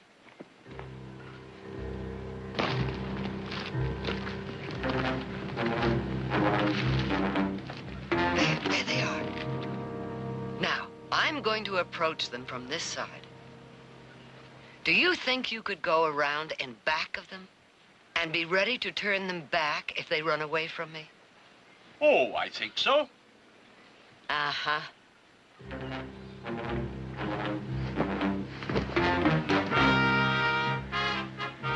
Easy, boy. Easy, Sandy. Oh, boy. Ooh. Oh. Easy, boy. Easy. Easy now.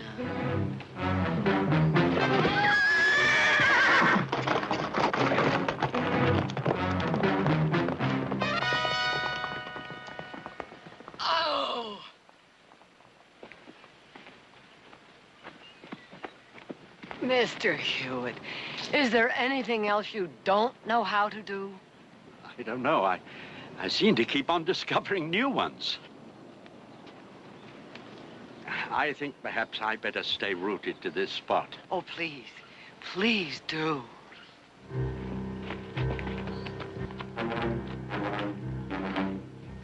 Easy, Sandy. All right, boy.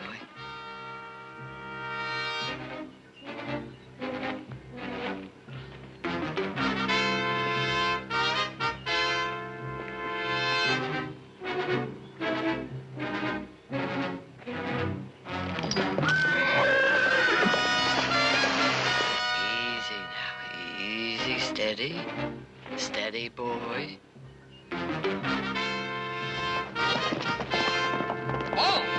Whoa, boy. Whoa. Easy, boy. Easy, boy. Easy, boy. There. Good boy.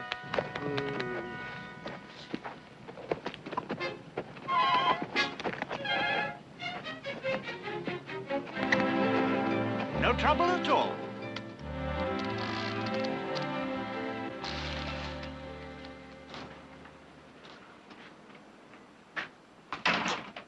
Where did you get those saddles? Found them in the livery stable. And where do you think you're going? I am going after my cargo, and you are going home. You mean it's still that important to you? My life's important to me, such as it is. Now, I'm not very good at things, Mrs. Barclay. Among my other faults, I don't play poker very well. I wound up owing far too much money to the wrong sort of people. Frankly, unless I deliver that cargo of liquor at the specified point tomorrow, they'll hunt me down and shoot me. Well, if you run now, how could they find you? Maybe they won't, but I'm not taking any chances with my life. I'm going to get that cargo back. And you're not coming with me.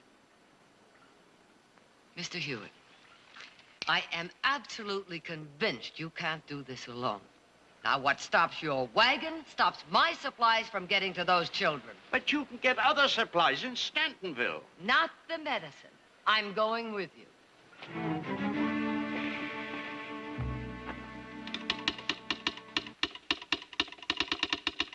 Is that it? No. This is from Sacramento. Well, you sent our wire out over an hour ago. It should be in. Now, Jared, you know as well as I do, it's more than 5 miles from Stantonville out to the Indian school. Somebody had to ride out there with it and then ride back in with your answer, and that takes time. Well, somebody in Stantonville might have seen it drive in. Yeah, but your wire wasn't addressed to somebody in Stantonville. Wait a minute. Here it comes now.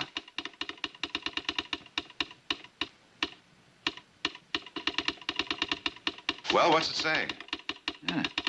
She never arrived at the school. Dr. Cortina checked Stantonville. Nobody there has seen her. We better take a ride out there. Let's go.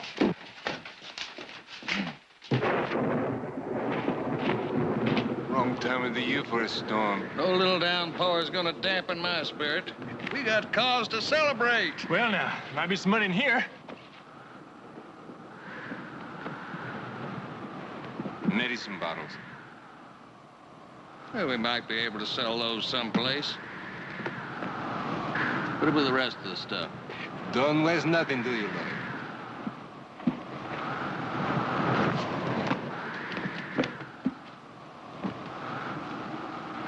Huh? Look at that. How about that, huh? Huh? Maybe you'll find a buyer for those too, huh? Look at that. Woo, boy. Never mind those Samuels. The liquor is what we're after.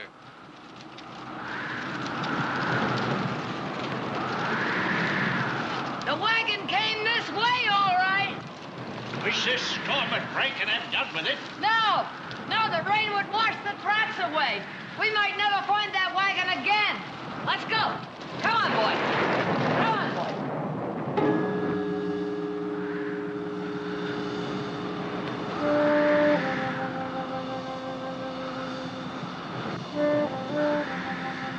Where are the horses? In those trees, I think. That's the only place they could have tethered them. I have an idea. It's tricky, and we'll only get one chance at it. But I think it's worth it. Come on.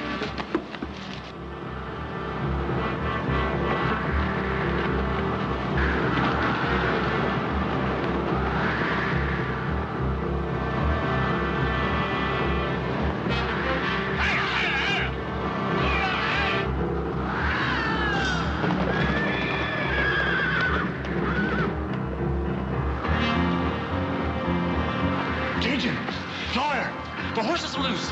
The thunder must have spooked them. Come on.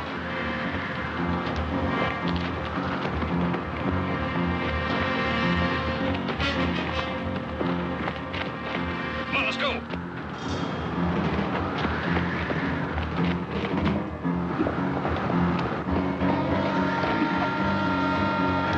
Come on. Come on. Come on. Get over. I'll get the saddle. You get the harness back of the wagon. Get over. Come on, get over.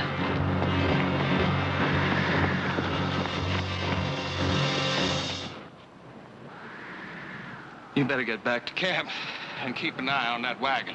Ain't nobody gonna bother that wagon. We gotta get them horses back. Would you shut up and you get back there? It's gonna take a while to get them horses.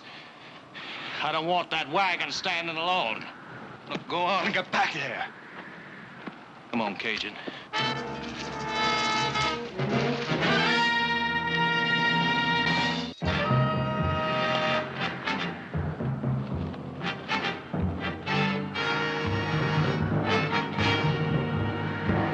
I'll get the medicine. Hold it.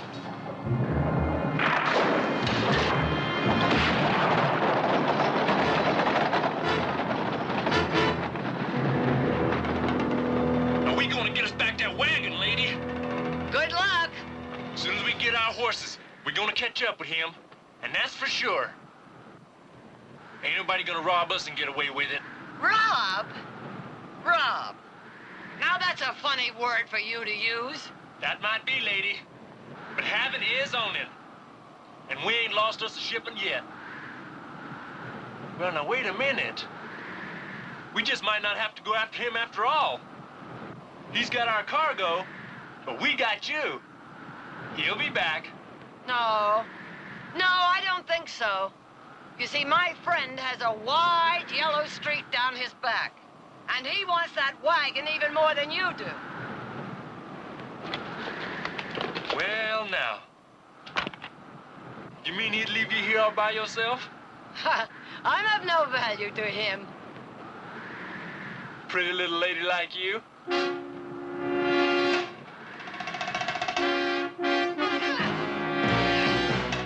Now, lady, what's hurt you? Especially when you smell so good. Now, you see what you made me do? I thought you'd gone. So did I, but I couldn't leave without you or your medicines. The wagon's just down here.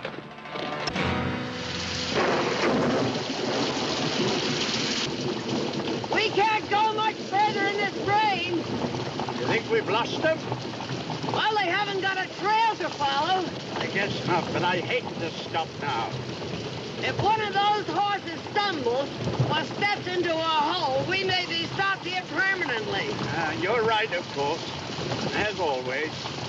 Whoa!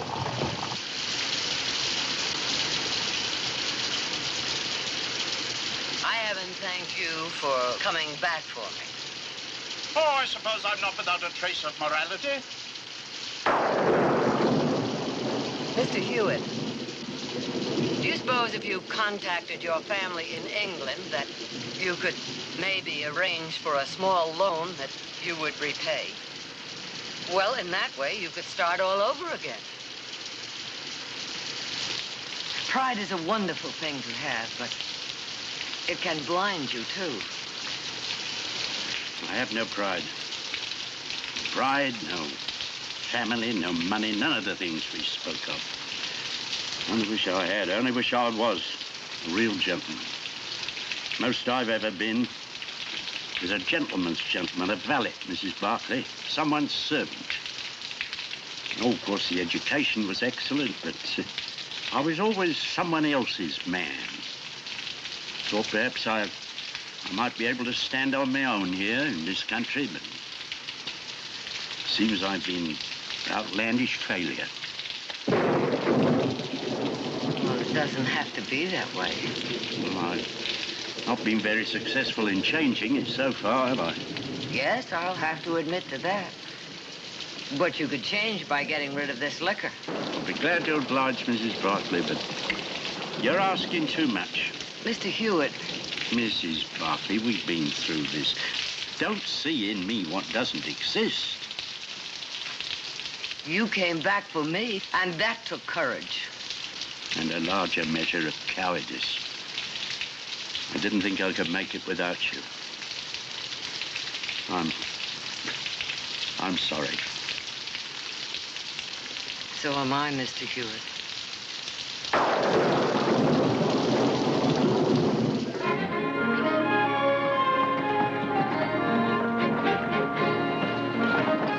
How much further is it? Oh, 2 miles or so. It'll be the longest 2 miles ever traveled.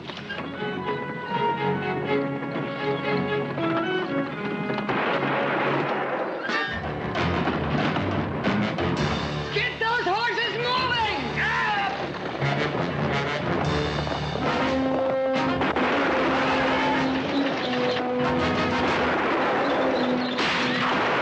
Faster, Mr. Hewitt, faster! I'm doing the best I can. Keep those horses straight! You'll turn us over! I'm trying to, Mrs. Barkley.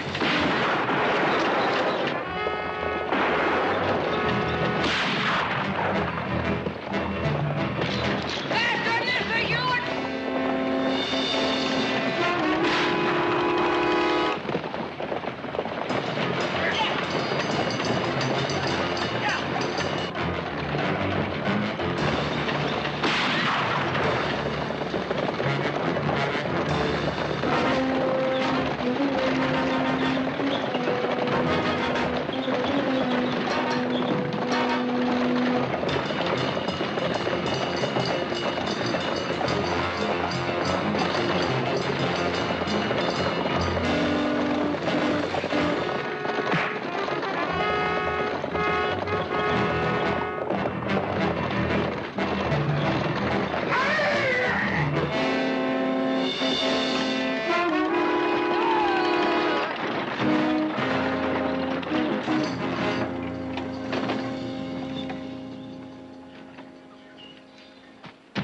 We got all three of them, all three of them. Good. Ha! Ha! Yeah. Your cargo looks all right. How about mine? Thank God.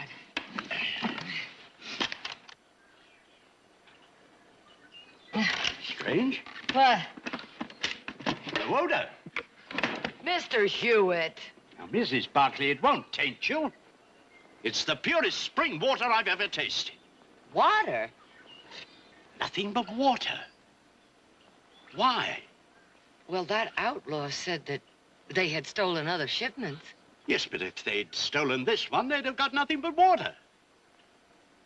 You know, Mrs. Barkley, I have an idea I've been taken for a fool. I was forced into accepting this job. I was made to take a specific route, probably one the outlaws knew already. So that the other cargo could go safely through on another route. Duped. No, worse than that. I think I can safely say I'm the complete pigeon. There is one thing. A cargo of water isn't illegal. No, but it isn't worth anything either. You know, I have a feeling I wasn't supposed to survive this trip. And if I'd gone back for the money, I probably wouldn't have survived that either. Not only am I a fool, but I'm a profitless fool into the bargain. I'll take you to the Indian village if you like. Oh, I'd like that very much, Mr. Hewitt. There is one thing, however. If you don't mind, I'll drive. I don't mind at all.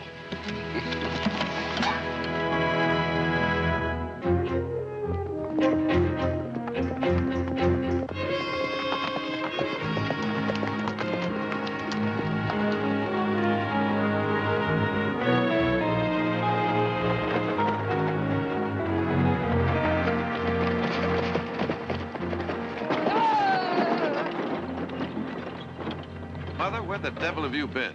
To the Indian village. And you'll be happy to know that the quarantine is almost lifted. Everything is fine now. What happened? We found your rig on the trail back there. Well, it's a long story. Oh, by the way, this is Mr. Hewitt. My sons, Jared and Heath. Gentlemen. I've invited Mr. Hewitt to be our guest at the ranch, and he's accepted, provided he can cook dinner for us. Cook dinner? Oh, he's a genius at gourmet cooking. In fact, there may even be a future in it for him. You mentioned a long story. Yeah, but first, gentlemen, there's one thing I think I ought to tell you about your mother which you may not know. She's a totally remarkable and absolutely magnificent woman. We knew that a long time ago. Well, I didn't. Not until recently.